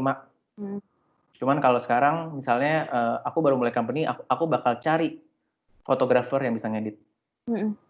Buat apa? Supaya buat biar editornya nggak terlalu rame dan kayak satu orang punya 2 kekuatan. Dan itu yang aku bilang tadi kayak biar teman-teman tuh juga semangat. Jadi sekarang misalnya kamu cuma bisa foto, belajar ngedit aja. Kamu bisa belajar ngedit, belajar hal yang lain, belajar yang hal lain yang bisa kamu lakukan. Jadi kamu punya skill yang bukan cuma motret doang. Mungkin ada yang misalnya bisa, oh aku misalnya sambil motret bisa ngedit video. Jadi kayak menurut aku skill-skill kayak gitu harus diasah. Di masa-masa kayak gini di mana menurut aku kita tuh harus bisa berevolusi. Kita selain beradaptasi kita harus bisa berevolusi. Jadi kita siap buat menghadapi masa-masa after corona ini yang kita biasa sebut new normal. Itu sih, Win. Terus menurut aku juga kalau misalnya ada teman-teman nih misalnya yang kayak aduh pengen ganti kamera, pengen ganti sistem misalnya. Menurut aku sekarang saat yang tepat buat kita misalnya mau ganti gear. Ya bukan ngajarin buat boros, cuman kayak misalnya kan kalau misalnya ganti gear kita bisa jual kamera, bisa hitung-hitung lagi, bisa ganti sistem kan bisa ada perhitungannya. Jadi kayak itu bisa dilakukan sih. Gitu kalau aku. Thank you. Oke, thank you, Dok. Sekarang Govinda. Oke, ya jadi halo, dengar ya? Dengar. Jadi mungkin yang apa ya, bukan benang merah sih, yang harapan, yang secerca harapan di saat ini itu lebih ke kita ini sekarang semua punya start yang sama ya. Semua fotografi apa istilahnya ya, fotografi company sekarang struggling. Jadi kita punya start yang sama, mau perusahaan yang besar struggling, perusahaan yang kecil struggling, solo kayak Max Willy struggling. Jadi apa yang kita bisa lakukan, yang bisa kita lakukan adalah memperbaiki diri kita, sistem kita, portfolio kita, website kita. Itulah hal-hal yang kita bisa melakukan bersama-sama saat ini. Dan ketika semua ini sudah berakhir, kita udah siap nih, siap ke lapangan lagi. Dengan segala marketing kit yang kita punya, portfolio yang makin mantep. Jadi menurutku ya dengan start yang sama, kita bisa lebih optimis lah karena we're all in this together gitu, Win. Jadi ini momen benar-benar yang tepat buat memperbaiki semuanya dan mengumpulkan hal-hal baik buat amunisi kita untuk berjuang lagi di saat benar-benar start, industri udah mulai jalan, semuanya udah mulai jalan ya, Ko. Iya, benar banget. Jadi apa yang kurang dari diri kita, karena mumpung sekarang juga nggak ada job juga kan kebanyakan orang, kita review lah. Kalau lagi rame biasanya susah banget tuh review, tapi mumpung lagi sepi kita bisa lihat lagi foto-foto mana sih yang nggak maksimal untuk kita tampilkan. Bener nggak sih cara kita reply email, hal-hal seperti itu yang kita harus gali lagi kayak, oh bener nggak ini? Jadi dengan memantapkan semua itu, kita akan start lebih mantap ntar. Jadi itu sih. Betul. Sama ini ada titipan pertanyaan nih. Ini sekalian buat semua, tapi buat semua. Govinda dulu boleh. Oke.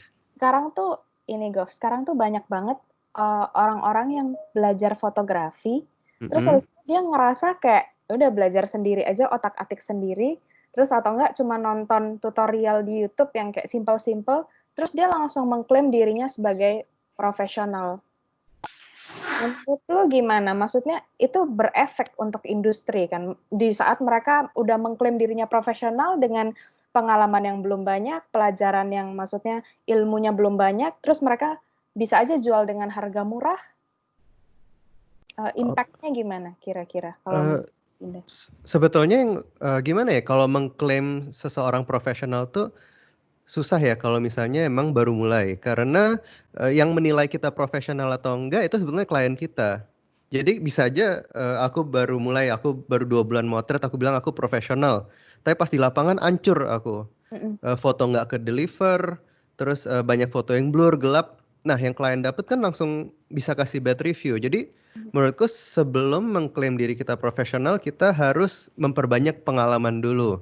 Jadi kalau kita emang mau mulai sesuatu, cobalah belajar dulu, mungkin magang di fotografer A, atau enggak coba daftar sebagai asisten dulu. Jadi kita harus tahu workflow yang enak. Jadi pas motret tuh kita juga, kalau emang kita mengaku profesional, kita sesuai omongan kita, nggak cuma asal ngomong aja gue profesional gitu kira-kira.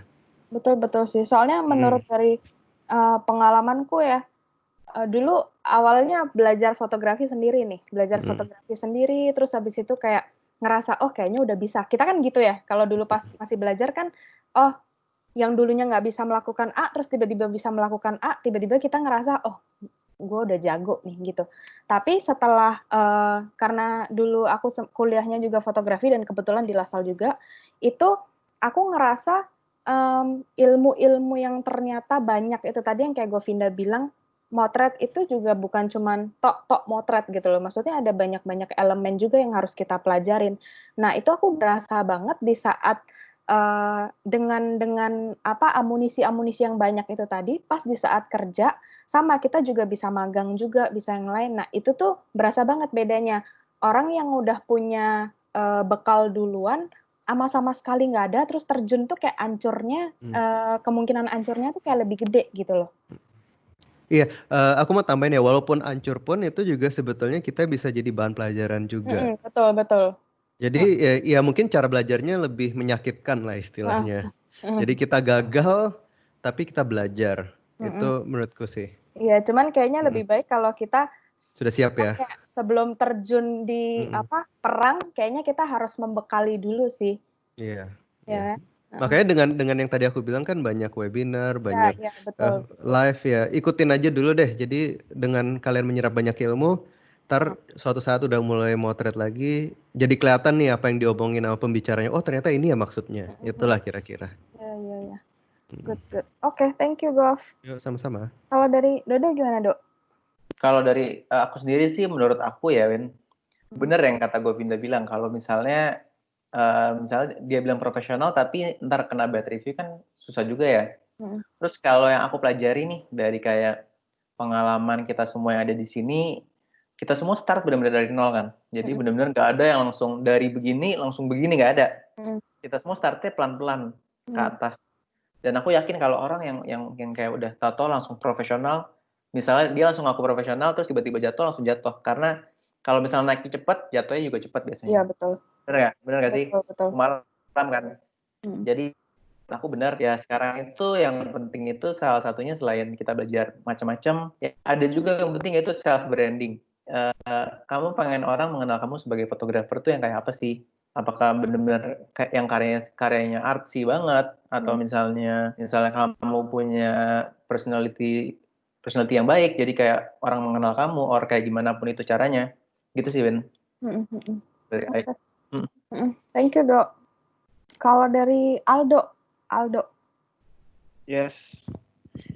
Kalau dari aku fotografer profesional dan berarti amatir atau hobis gitu ya, Win? Bukan sih, lebih ke Kira-kira ada impact-nya nggak sih ke industri kalau misalnya ada si A nih, dia baru beli kamera, dia punya duit beli kamera, terus habis itu ya udah cuman modal otak-atik sendiri, terus habis itu dalam waktu yang cepat dia nggak benar-benar pelajarin, terus langsung jualan dengan harga murah. Apakah itu maksudnya kayak itu kan salah satu contoh, oh itu bisa ngancurin industri atau bisa mengacaukan profesi-profesi fotografer yang lain gitu loh. Iya. Soalnya emang zaman sekarang emang udah ke arah situ sih, Win. Kayak dari dulu kita gimana caranya menjadi bagus yang udah bagus yang tadi aku bilang di awal gitu. Karena sekarang teknologi tuh udah mumpuni banget dibandingkan generasi aku yang kita misalnya bermula dari film misalnya atau alat-alat kita harus masuk ke teknik kamar gelap dan lain-lain. Emang prosesnya tuh lebih instan di zaman milenial sekarang gitu. Jadi tapi itu bukan alasan kita untuk jadi menggibah atau menyinyir mereka, tapi harus kita lihat secara positifnya berarti emang teknologinya itu udah secanggih itu gitu. Gimana caranya kita harus beradaptasi generasi-generasi yang perangkat milenial itu supaya tetap masih bisa bertahan gitu di industri ini. Jadi menurutku sih seperti itu. Tapi yang nggak bisa dipungkiri atau nggak bisa dibohongin itu sebenarnya lebih ke experience sih. Kayak nanti apapun yang kita lakukan nanti waktu menjawab gitu. Nih orang emang beneran berkompeten atau enggak gitu. Karena jatuhnya emang man behind the gun itu penting banget sih, Win. Walaupun kita punya alat super canggih atau apa, kalau mereka ujung-ujungnya nggak tahu apa yang harus dilakukan, nggak punya visi di otaknya mau melakukan foto seperti apa, itu akan terlihat cepat atau lambat. Jadi better kayak tetap walaupun lu punya kamera bagus pun kalau misalnya lu tidak dibekali dengan ilmu yang baik, dengan pengalaman yang baik juga nggak akan jalan juga ya. Ibaratnya kan kayak itu tuh cuman kanvas lu, kalau makeup artist itu cuman kuas gitu loh. Kalau misalnya lu nggak punya skillnya, cuman asal coret, asal motret juga hasilnya nggak akan bagus. Jadi kayak semua itu harus beriringan gitu jalannya, mulai dari skill, pengetahuan, pengalaman juga nanti akan membentuk gitu ya. Benar. Aku kasih sedikit lagi, itu case-nya itu kalau sebenarnya kita tuh akan merasa dites gitu ya, maksudnya dari segala skillnya, dari hard skill atau soft skill, itu setiap ada masalah, Win. Jadi kalau misalnya lagi acara event atau wedding atau apapun, kalau semua berjalan dengan mulus, aku rasa semuanya akan bisa melalui itu sih. Gitu. Mau yang baru mulai atau yang udah lama. Tapi saat ada masalah, apa kita harus mengurus sesuatu, itu baru akan terlihat. Ini emang sudah berkompeten ke sana atau belum, atau kapasitasnya sudah sampai sana atau belum gitu. Aku rasa kita harus dites seperti itu sih. Dan itu nggak semua di bidang fotografi aja sih. Hampir di semua bidang terlihat kalau saat ada case. Menurutku seperti itu. Soalnya kan kayak yang sering kita temuin misalnya kayak ada orang-orang yang masih baru belajar, terus habis itu mereka kebetulan biasanya motret orang nih, motret portrait nih. Tapi begitu mereka karena mereka tidak punya pengetahuan terhadap lighting atau terhadap yang lain selain cuma nyetek si shutter itu kan, jadinya begitu mereka kayak dapat job untuk foto produk misalnya atau foto makanan, nah itu mereka nggak tahu nih gitu. Kalau misalnya kayak biasanya foto portrait, oh kayaknya lightingnya biar teksturnya lebih baik, lightingnya enakan dari depan, enakan soft. Tapi begitu untuk foto food itu kan beda lagi. Foto food teksturnya benar-benar harus keluar, beda sama kalau kita foto portrait gitu. Jadi kayaknya kalau nggak punya ilmu-ilmu yang dalam juga kayaknya nanti mereka akan kesusahan sendiri di dunia kerja gitu loh. Benar, karena nanti balik lagi ke tujuannya apa, kebutuhan fotonya apa gitu, Win. Kayak kita start with why-nya dulu sih, Win. Kayak misalnya, foto makanan. Emang tujuan foto makannya buat apa sih? Misalnya biar orang mau makan itu gitu kan. Semua foto yang bagus mungkin kita bisa mengklarifikasi, misalnya kita orang mau foto wedding gitu. Mungkin tujuannya juga supaya orang lain mau difoto dengan cara seperti itu dan bahkan mau merit gara-gara lihat foto itu, kan bisa kan. Maksudnya sebenarnya banyak kayak gimana cara kita mempersepsikan sebuah foto gitu. Tapi kalau menurutku kita harus tahu juga tujuan kita foto itu untuk apa. Oke. Gitu. Thank you Aldo. Sama. Kalau dari Max gimana Max? Dari gue ya, kalau dari gue saya kurang lebih udah dijawab sih. Cuman kayak menurut gue kayak memang kalau di lapangan itu moto itu nggak cuman alat dan skill. Jadi kayak ternyata lu kayak cara ngobrol lu sama klien, cara lu ngejawab klien, cara kalau misalnya ada, biasanya kok kayak gini gimana ya, penanggulangannya lu juga beda kalau orang yang udah pengalaman gitu. Jadi kayak menurut gue proses tuh nggak bisa dibohongin sih. Jadi kayak kalau emang kayak lu ngeklaim profesional tapi lu masih newbie misalnya gitu, ya nggak apa-apa. Maksudnya kalau ternyata dia bisa ngebuktiin ya nggak apa-apa gitu. Tapi biasanya akan kelihatan. Iya. Nggak bakal bisa bohong sih itu. Jadi kayak kayak mungkin ya kalau kerjaan dengan tanggung jawab kecil mungkin masih bisa melewati gitu kan. Tapi mungkin yang lebih gede akan lebih kelihatan lah gitu. Soalnya kayaknya kalau misalnya lu nih, lu udah ada skill, lu udah punya pengetahuan yang dalam. Jadi di saat misalnya ada tantangan-tantangan itu lu lebih bisa nyari akalnya gitu loh, dibanding kayak hafalan baru belajar bentar terus habis itu ini kemarin nggak kayak gini gitu loh. Tapi kalau misalnya lu dengan pengalaman dan skill lu yang udah banyak, pasti kayak lu bisa ngakalin, oh ya udah kalau keadaannya kayak gini berarti mungkin lightingnya bisa kayak gini atau kayak gitu kan. Iya, kadang lu kalau di lapangan tuh bukan selalu lu bisa deliver fotonya. Kadang lu bisa ketemu klien yang bahkan nggak ngerti fotonya hasilnya kayak apa gitu, bagus atau enggak dia nggak tahu gitu. Kadang seberapa bisa lu nenangin klien karena kemampuan lu dan pengalaman lu yang udah lu laluin gitu sih. Oke. Oke, thank you. Pertanyaannya udah habis. Bentar lagi kita masuk ke Q&A, tapi sebelum masuk ke Q&A, mungkin bisa dinyalain semua speaker buat speakersnya. Mungkin ada yang mau ditambah-tambahin? Ada yang mau nambahin lagi?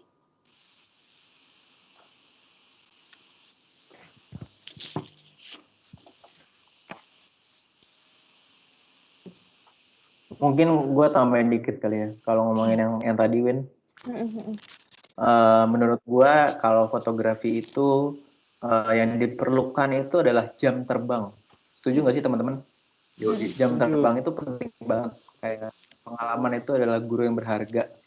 Jadi mungkin kayak ketika kita dulu di awal-awal handle klien tuh kayak susah banget. Lama-lama karena kita benar-benar belajar dari bawah, karena tahu rasanya diomelin klien, karena tahu cara ngedar kayak ini salah dan segala macamnya, kita jadi ngerti. Itu sih. Oke. Bisa karena terbiasa ya, Dok. Oke. Ada yang mau nambahin? Dok? Bisa karena terbiasa.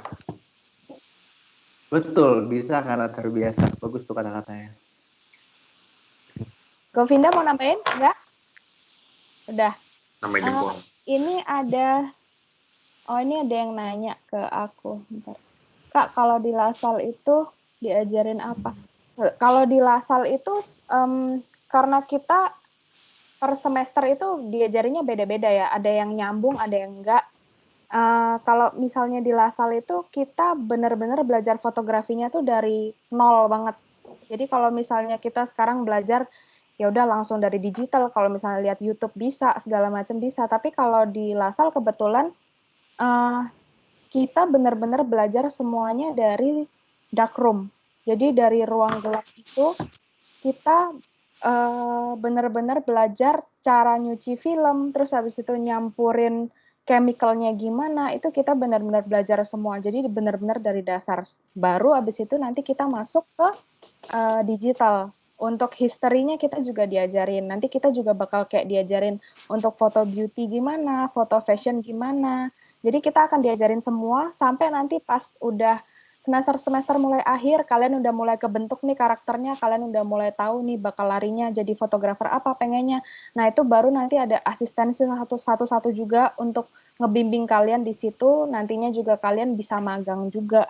Nah yang benar yang kayak teman-teman tadi bilang, kalau misalnya cuman sekedar belajar, tapi kalian kayak nggak mau nyoba, nggak mau cari pengalaman, nggak mau nambah-nambah ilmu-ilmu baru, itu juga hasilnya nggak akan maksimal. Jadi selain kalian belajar, masukin ilmu juga ke kepala, terus habis itu kalian juga bisa nonton-nontonin fotografer-fotografer yang lain, atau kayak Govinda tadi bilang mungkin nanti pas magang bisa jadi asisten siapa. Nah, itu akan ada pengalaman-pengalaman baru yang nanti akan membantu kalian pas terjun itu nggak terlalu kaget karena kalian sudah kurang lebih ada bayangan gitu atau udah menguasai gitu.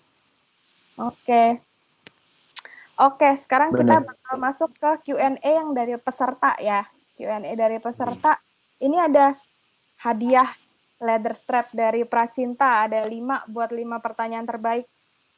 Buat teman-teman yang mau nanya boleh angkat tangan di Saya tengah. mau nanya Kak Wina. Aku boleh Nggak nanya. bisa angkat tangan. Oke. Silvi. Ini dengan Silvi. Abis ini Sigit ya.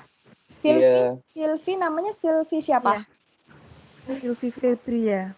Silvi Fitria. Oke, Silvi Fitria Febria. Oh, Febria. Febria. Silvi Febria. Iya.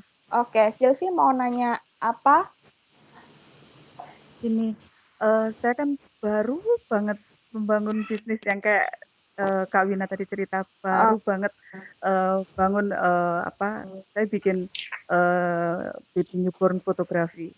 Jadi saya kan di Pasuruan nggak banyak banget yang baby newborn fotografi. Terus baru banget bikin ada pandemi gitu. Terus gini Kak, saya kan kesulitan itu nentuin harga. Bisa kasih tip nggak Kak, kasih harga yang pas untuk pertama saya masih baru banget. Saya takutnya kalau saya kasih harga kayak Kak Wina tadi bilang, kemurahan, saya dimarahin sama yang lain gitu kan. Tapi kalau misalnya saya bikin agak mahalan, agak mahalan, saya takut saya nggak worth it. Hasilnya nggak sebagus yang diharapkan kayak gitu. Ya, bisa kasih tips harga yang pas untuk beginner. Saya belum profesional, masih baru banget. Oke, thank you, Thank you, Kak. Silvi. Pengen nanyanya ke siapa nggak? Speakernya. Tadi yang saya dengar ada baby newborn pernah foto kan Kak Gov ya? Oh, Govinda. Oh, saya. Mungkin boleh Govinda yang jawab. Bisa dengar? Halo? Bisa ya? Iya, dengar Kak. Ya, jadi menurut saya sih untuk menentukan harga itu sebetulnya dibagi dua ya. Yang pertama itu kebutuhan kamu itu berapa dan value kamu itu berapa. Nah, di sini ini biar nggak tahu murah dan kamu merasa dirimu masih kurang pengalaman, mungkin kita lebih mengacu ke kebutuhan hidupmu sebulan berapa gitu. Jadi at least dengan satu job itu kamu bisa mengcover at least bayar listrik, bayar rumah atau apa. Jadi menurutku itu patokan kamu. Jadi seberapa banyak yang kamu butuh dalam sebulan itu jadi harga kamu. Dah, misalnya kamu udah dapat 2, 3 job, 4 job, job kedua, job ketiga, job keempat tuh bisa jadi tabungan kamu. Menurutku itu cara ngitungnya sih, Silvi ya. Untuk baru mulai ya. Oke Kak.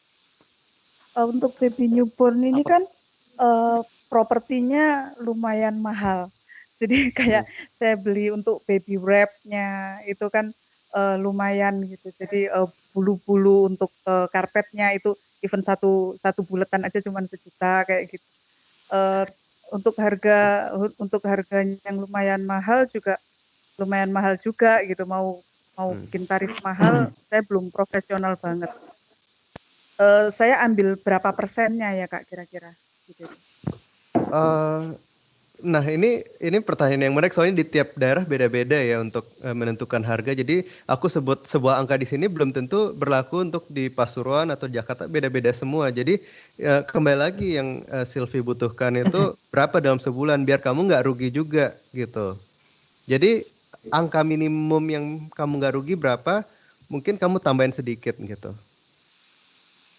Kalau emang belum yakin untuk charge mahal ya. Jadi itu hitung-hitungannya harus kamu yang cari sendiri. Gue boleh nambahin nggak, Win? Boleh, Max mungkin bisa bantu. Oh iya Kak.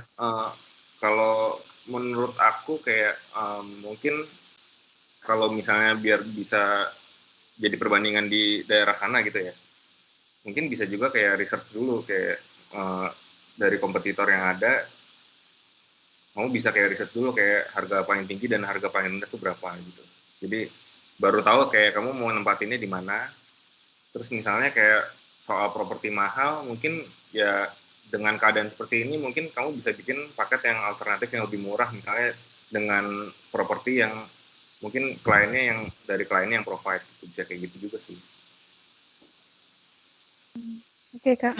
Ya, ada gambaran. Oke. Terima kasih. Aku nambahin dikit boleh Boleh. dari sisi Iya, value. iya. Kalau dari sisi value sebenarnya gini sih Silvi, kayak semua standar itu kita yang setting. Jadi semua akan ada marketnya. Mau bikin yang versi sangat low sama yang high itu semua pasti ada marketnya. Intinya apapun yang kita buat tuh pasti ada marketnya. Tinggal kita pikirin seberapa besarkah marketnya. Apakah di Pasuruan itu marketnya udah seluas itu atau belum. Itu yang mesti di research dulu yang kata Max tadi. Sisanya sebenarnya analoginya kayak misalnya kita mau gunting rambut gitu. Mau dari yang di bawah pohon 10.000 sampai yang berjuta-juta juga ada kan. Jadi standar itu yang kalian nanti Silvi boleh tentuin secara value. Tapi kalau yang Gov bilang benar, secara kebutuhan itu harus dipenuhin dulu. Secara kebutuhan udah beres, baru nanti value ke depannya Silvi mau dikenal sebagai fotografer dengan harga value seberapa. Baik, Kak. Kayak gitu sih. Aku tambahin dong, Bu Abdul. Iya, mau. Aku juga tambahin. Mau, Kak. Kalau misalnya mau ngomongin, soalnya aku juga di studio kan. Kalau kamu mau ngomongin kayak investasi di props, menurut aku investasi props itu jangka panjang. Jadi kayak kamu nggak bisa menentukan misalnya, aku misalnya beli baby wrap 1 juta, maka harus berapa persen dari itu. Menurut aku itu hitungannya beda lagi, karena menurut aku baby wrap itu bisa dipakai buat berkali-kali. Dan kayak itu adalah investasi yang kayak berkelanjutan. Jadi mungkin hitungannya harus sedikit lebih berbeda kali ya. Menurut aku dengan kamu punya props banyak, otomatis harga kamu akan lebih naik karena kamu bisa memberikan variasi foto yang berbeda. Itu sih kurang lebih sih. Cuman bener kata yang semua tadi udah bilang, research market nomor 1.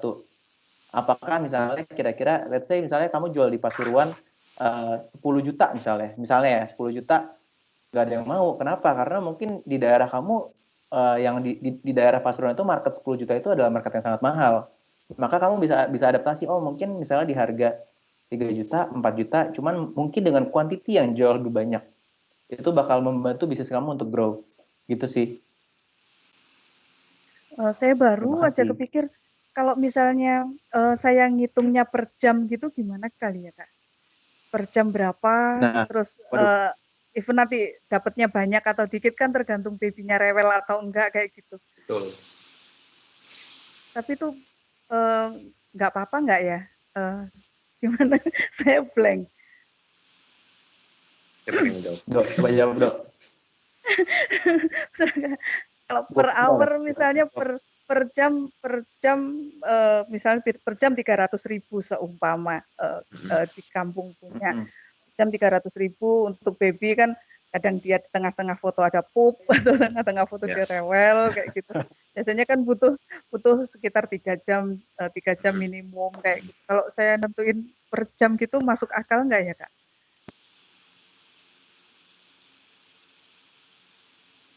Putus, Dok. Dok, unmute dulu. Oh, di mute. Maaf. Ya. Jadi menurutku harga yang sudah kamu setting itu sebenarnya kamu udah harus pikirkan segala macam konsekuensi dan resikonya, Silvi. Jadi kalau misalnya dengan resiko-resiko gitu kamu udah masukin tuh di nilai-nilai itu. Kayaknya nanti kalau ada bakal pup lah, terus nanti bakal ada penambahan lah, itu kamu udah harus masukin kos-kos itu ke harga kamu sih. Jadi kamu jangan pikirin kalau misalnya nanti dapat kliennya yang enak, dapat yang lancar, itu anggapannya bonus buat kamu gitu. Ada yang mau nambahin? Udah sih. Kalau gue terakhir deh, gue tambahin terakhir ya. Menurut gue, kalau ngomongin gimana cara menentukan harga itu berpengaruh banget sama yang namanya customers behavior.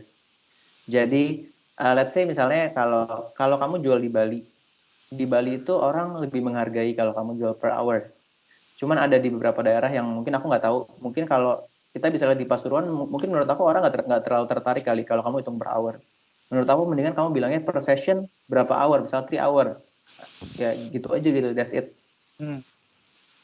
Itu sih. Oke, Kak. Oke. Thank you. Thank you, Thank you. Sylvie. Oke. Ya. Next, ini ada yang nanya dari Sigit Riyadi. Nanti habis Sigit Riyadi, Daniel Nathanael ya, siapin pertanyaannya. Oke, Sigit. Oke, halo. Halo, Sigit. Halo. Halo. Jadi ikut ikut webinar ini emang kayak berasa banget sih ya kalau jadi freelance photographer lagi kayak gini tuh jobnya tuh bener-bener kurang banget kan. Biasanya weekend ada, terus jadi nggak ada. Tapi yang mau ditanyain sebenarnya gini, setiap dari kalian semua, kan aku sebenarnya paling ngefans sama Govinda Rumi nih. Dari segi foto dan segala macam, soalnya dia juga senior aku di Binus kan. Livo. Jadi pertanyaan pertama sebenarnya buat semuanya dulu, cuma aku mau tahu gimana sih kalian kan semua nih nggak mungkin langsung di atas gitu loh, maksudnya punya followers banyak, job banyak, dan bisa nentuin harga sesuai dengan apa yang udah dikerjain gitu. Kan semuanya pasti dari bawah nih. Gimana sih kalian memulainya awalnya? Itu self branding dulu, terus baru kalian bikin kayak sebuah vendor foto gitu, atau gimana? Oke, thank you Sigit. Mungkin dari Govinda dulu boleh jawab? Mute. Halo ya. Yes. Oke, jadi zaman dulu itu aku kan mulai 2010. Nggak ngerti tuh yang namanya self branding, belum ada influencer, belum ada Instagram. Jadi yang aku lakukan dulu itu memang hanya konsisten. Jadi konsistensi dalam berkarya. Jadi itu kalau dari aku. Jadi aku udah tentu nih, aku mau shoot dengan style seperti apa. Aku mau shoot misalnya dulu di Bali candid masih jarang. Ya udah aku mau shoot sesuatu yang berbeda di pasar, aku mau shoot full candid. Dan itu aja yang aku tampilkan terus-menerus selama 2, 3, 4 tahun, akhirnya mulai naik gitu. Mulai naik karena orang udah langsung ingat, oh kalau aku mau candid di Bali, aku ingat Govinda. Jadi kita perlu ciri khas dan mendapatkannya itu dengan konsisten konsisten apa yang kita tampilkan. Itu sih kira-kira. Untuk self branding saya dulu nggak bisa jawab, soalnya dulu nggak ada namanya self branding gitu. Oke, cukup menjawab ya Sigit. Kalau dari yang lainnya maksudnya kan sekarang yang masih kuat banget tuh Instagram nih. Gimana tuh mulai kayak profile kita dilihat sama orang di Instagram segala macam gitu. Oke, mungkin ada yang jawab satu orang lagi antara Max, Aldo atau Dodo biar kita bisa kasih pertanyaan juga ke yang lain. Ya udah gue jawab ya. Oke. Boleh. Jadi kayak gue awal-awal kan belajar 2009 tuh. Nah itu ya zaman itu belum ada Instagram dan lain-lain ya. Cuman dulu itu gue awalnya start itu dari freelance ke vendor dulu. Nah itu gimana caranya supaya diingat orang ya sebenarnya kuncinya konsisten aja sih. Jadi kayak lo harus diingat sama gimana lo mau diingat sama vendor yang hire lo gitu. Jadi kayak misalnya lu mau dikenal sebagai vendor yang shoot-nya aneh-aneh gitu. Jadi lu bakal diincar sama vendor-vendor yang memang membutuhkan shoot-shoot yang unik-unik gitu loh. Tapi bisa aja lu menjadi suatu pekerja yang mungkin lu terkenal dengan shoot yang lebih aman-aman gitu. Jadi vendor-vendor yang mencari shooter yang lebih aman akan cari ke lu gitu. Jadi kayak lebih konsisten dalam menunjukkan karya sih. Terutama misalnya kalau lu nanya soal kayak zaman sekarang gitu dengan Instagram, ya istilahnya mungkin kayak penjurian foto kali ya. Orang kan kalau penjurian foto kan fotonya di display semua tuh. Misalnya beratus-ratus foto. Nah, kenapa juri bisa milih foto itu yang menang? Karena dia pop up gitu kan. Karena dia berbeda sendiri gitu. Jadi mungkin lebih kayak gitu analoginya. Jadi nggak ngikutin misalnya yang tren apa, kita bikin kayak gitu, nggak juga ya? Itu bisa mungkin, tapi nggak sustain biasanya. Karena begitu lu ikutin, ya kan nanti akan banyak yang ngikutin juga. Dan orang akan cepat bosen dengan yang itu gitu. Jadi kalau lu lebih punya sesuatu yang orang nggak bisa, ya itu akan lebih sustain walaupun mungkin nggak se-hype yang lagi ngetren gitu. Oke, jadi intinya konsistensi sih ya. Dan spesifik sih. Oke. Oke, thank you Sigit. Thank you. Oke, next-nya Daniel Nathanael.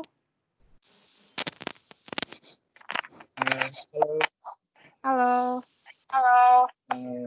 Sebelumnya makasih banget buat Lasal, buat webinarnya keren banget.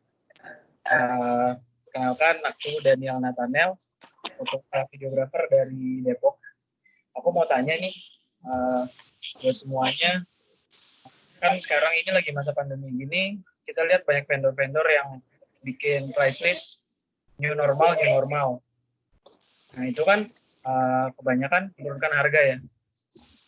Jadi, menurut kalian harga new normal ini gimana pendapat kalian? Oke atau positif atau negatif? Dan pertanyaan kedua, kalau kita ngomongin forecast, sampai kapan sih harga new normal ini berlaku? Dan sulit nggak untuk balikin lagi ke harga normal yang sebelumnya udah berlaku? Makasih. Oke. Buat dulu boleh nggak? Mungkin biar yang lain juga bisa nanya, mungkin satu speaker aja ya jawab, mewakilkan dari yang lain ya. Mungkin dari mana? Dodo ya? Dodo mau jawab. Buat dulu kali ya. Silakan. Daniel sebelumnya mau nanya dong, kamu mainnya di wedding atau di ranah yang lain? Aku di wedding. Kamu di wedding, oke. Aku bakal coba jawab dengan konten wedding kali ya. Jadi kalau yang dari forecast yang aku udah lihat-lihat ya, new normal ini bakal bikin tren baru. Terutama di Jakarta. Karena di Jakarta kita tahu marketnya itu adalah ballroom wedding. Marketnya itu lebih banyak acara-acara event yang isinya orang-orangnya tuh bergerombol, berkerumun. Bener kan? Dan menurut aku dengan adanya new normal ini bakal membuat sebuah tren baru di mana mungkin marketnya secara perlahan-lahan akan bergeser. Ini menurut prediksi aku aja sih, bergeser tapi akan kembali lagi ke titik yang awal, yang berkerumun lagi. Dan good news adalah yang biasa ngomel-ngomel di Jakarta, aduh capek banget shoot ballroom wedding, sekarang mungkin pelan-pelan bisa merasakan menikmati pasar baru yaitu intimate wedding. Karena kita bisa lihat protokol-protokol kesehatan yang baru, di mana sekarang event-event itu dibatasi jumlah orangnya. Kayak contoh di gereja itu, dan akad itu kemarin setelah aku maksimum 30 orang. Di gereja itu 10 orang.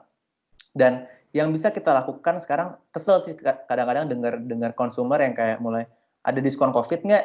Ada diskon COVID nggak? Bener nggak sih? Padahal sedangkan kalau dipikir-pikir kayak, kita juga sulit. Bukan cuma kalian doang. Bener dong? Tapi kita harus mikirnya tuh secara, menurut aku lebih open-minded sih. Jadi kayak bener kata yang Govinda dan semua yang udah bilang, we're in this together. Jadi gimana kamu bisa mengakali hal-hal itu. Kalau misalnya menurut aku sendiri, kayak contoh misalnya di The Rai, kita udah mulai bikin satu package yang fotografernya lebih sedikit. Dan dengan jumlah jam kerja yang lebih sebentar. Yang biasa kita shoot weddingnya full day, kita mulai bikin package yang 6 hours. Yang kira-kira ketika dihitung itu cukup untuk memenuhi kebutuhan kantor dan kebutuhan personal. Kayak gitu sih. Dan kalau aku bilang, apakah akan bisa kembali jualan dengan harga yang lama? Bisa, tapi butuh waktu. Kita lihat dulu gimana tren pasarnya itu berkembang. Karena sekarang menurut gue situasinya tuh lagi nggak jelas. Peraturan berubah-berubah setiap hari. Yang entar boleh 30, entar boleh 10, dan kita lihat aja ke depannya. Cuma kalau ngelihat consumer behavior yang di Jakarta, di mana wedding itu emang ditakdirkan untuk orang tua, maksudnya wedding itu memang harus banyak. Itu akan kembali sih menurut aku pelan-pelan. Kurang lebih gitu. Oke. Thank you, Daniel. Oke, sekarang ada yang nanya, Glenn Evan. Iya, halo. Halo, Glenn. Ya, perkenalkan aku Glenn Evan dari Surabaya. Sebenarnya aku ini kan di fotografi nih. Kemudian mau pindah misalnya ke wedding nih. Tapi kan aku nggak punya portofolionya wedding. Terus gimana tuh? Kira-kira. Oke. Boleh salah satu yang jawab mewakili? Aku deh coba. Aldo, boleh? Aldo kan ini soalnya dia ngerjain wedding juga, komersil juga. Dulu kan tuh berangkatnya juga dari komersil dulu, mungkin bisa di-share gimana kok bisa akhirnya merambah ke wedding juga. Oke, thank you, Win. Ya, sebelumnya gini, Glenn. Kalau menurutku sih semua akan ada yang pertama sih, Glenn. Jadi jangan pernah takut kalau kita mau mencoba hal yang benar-benar baru gitu. Kayak misalnya mau coba ke wedding, dimulai dari, kalau aku selalu dimulai dari inner circle dulu sih. Inner circle terdekat sih. Maksudnya ada temen kah yang mau merit, teman dekat yang mau merit, saudara yang mau merit, itu dulu sih. Jadi jangan orientasinya money oriented. Jangan mikirin gue harus dapat duit dari sana gitu. Jadi selalu berawal, oh gue mau bikin suatu karya yang bisa dilihat orang lebih banyak, dan gue pingin ke depannya porto gue itu bisa meyakinkan klien-klien, new potential client atau leads gitu. Terus untuk ke depannya, emang kalau untuk komersial dan wedding itu menurutku sama bisa diaplikasiin sih. Nanti dunia wedding itu banyak genre yang mencakup dari maksudnya dari bidang wedding itu udah mencakup banyak genre juga. Contoh di pagi kita bakal ada foto invitation card atau foto produk cincin. Itu kan termasuk produk juga kan. Mungkin aplikasi Food Glenn itu bisa dimasukin ke sana. Terus nanti ada beauty shot yang mungkin bisa lebih fashion. Itu genre fashion juga masuk ke sana. Dan seperti yang GovMax kerjain atau Dodo untuk kerjaan street, itu pasti ada genre street juga di sana. Jadi sebenarnya menurutku wedding itu bisa mencakup semua genre juga. Jadi nggak ada alasan untuk kayak, oh kalau misalnya mau pindah, apakah nanti ada kekhawatiran baru? Pertama pasti akan ada yang pertama, gitu sih Glenn. Dari aku itu sih. Sekali lagi dong, boleh. Misalnya aku kan ada foto produk sama wedding nih, ntar depannya.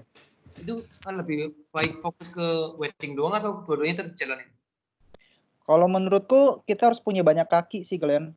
Jadi nggak harus kayak wedding ya udah fokus, tapi dengan cara membuat line aja.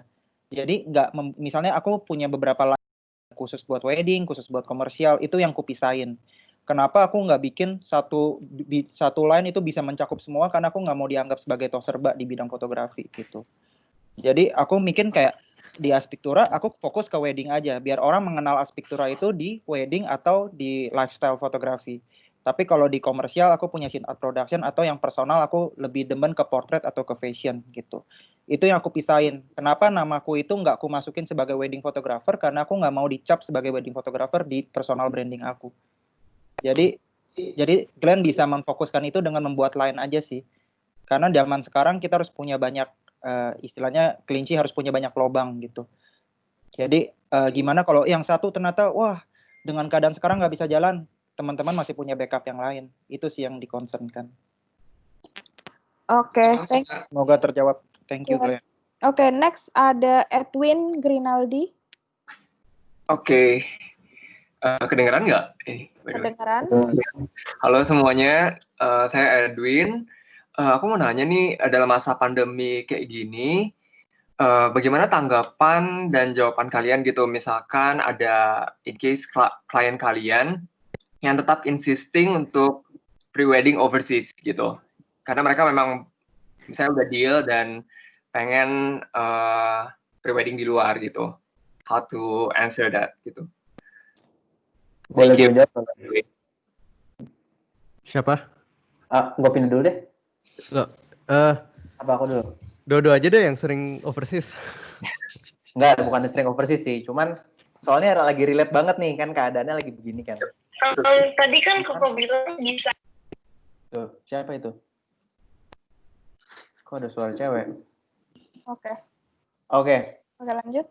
Anyway, gini, menurut aku ini adalah jujur, menurut aku tahun ini it's not a really good time buat pre-wedding overseas. Dan aku selalu bilang ke klien-klien aku, tahun ini kalau kamu mau overseas itu nggak wise banget. Karena semua ditutup. Pilihannya kalau nggak semua ditutup, kita udah nyampe sana nggak bisa pulang. Dan bahaya banget gak sih?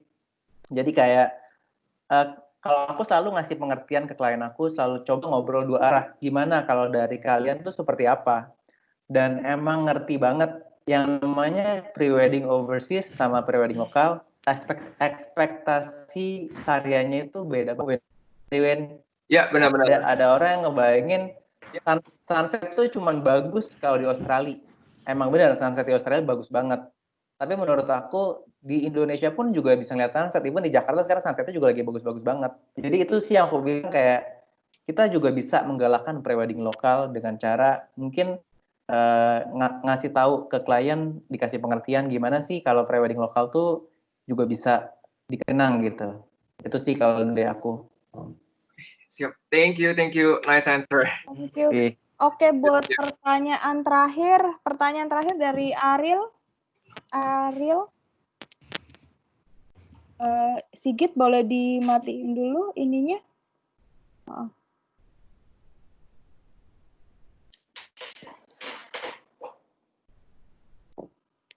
Ariel nggak ada. Mana Ariel? 2, 3, 4, 5. Oke, Ariel gugur. Krisna Wijaya terakhir. Krisna Wijaya.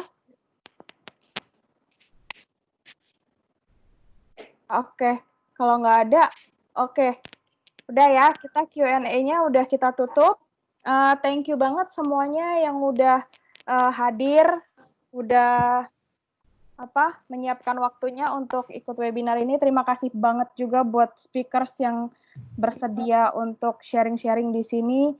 Semoga keadaan ini kita bisa sama-sama semuanya adaptasi. Buat teman-teman yang lagi belajar juga jangan surut semangatnya, tetap cari celah, tetap belajar terus, tetap motret terus. Pokoknya selalu harus berkembang dan optimis. Oke, mungkin ada tambahan sedikit dari speaker. Max, coba Max tambahin. Mute speaker. Speaker Max. Dodo aja. Oke, siapa? Satu orang aja. Aldo dah. Halo deh. Aldo. Go. Dodo aja deh, Dodo. yang ujung, Go, berarti Go. Go, udah keluarin Go. Yuk, Apa ya? Petuahnya ya? Petuah ya? Atau apa sih? Petuah. Ya. Oke, ya mungkin buat yang masih kuliah, yang baru belajar foto ya jangan pernah berhenti belajar ya. Maksudnya gimana caranya kita ke depannya menganggap fotografi ini sesuatu yang menyenangkan dan bukan menjadi pekerjaan yang membebani kita. Jadi jangan pernah stop belajar, terus tetap motret karena kalian memang suka memotret, dan pasti sukses akan menyusul lah. Karena ketika kita melakukan sesuatu yang kita suka, kerjaannya jadi nggak capek. Oke. Thank Bagus you banget. semuanya. Seru banget ngobrol-ngobrolnya. Thank you banget. Makasih. Thank you semua. Thank you Win. Mungkin dari Lukman mau nambahin untuk closing. Oke. Terima kasih nih untuk speaker-speaker udah isi pengalaman dan sharing buat teman-teman yang baru mau dan sudah memulai fotografi. Kemudian kalau misalnya teman-teman mau DM bisa langsung ke ini ya, ke speaker ya kalau mau tanya-tanya lebih jelas. Dan kalau mau ada yang cari-cari barang bisa ke Pracinta, itu ada yang punya Max Willy. Terima kasih Miss Wina, terima kasih Mas Aldo, terima kasih Mas Max Willy, terima kasih Mas Aldo, terima kasih Mas Eko Pinda untuk webinar fotografi kali ini. Kebetulan kita nanti kan ada webinar-webinar lain. Teman-teman nanti kalau misalnya tertarik di LaSalle College Indonesia, bisa hubungi admission atau DM dan follow Instagram LaSalle, follow Instagram speaker-speaker juga. Silakan. Terima kasih untuk semuanya. Selamat sore. Terima kasih. Terima kasih. Thank you.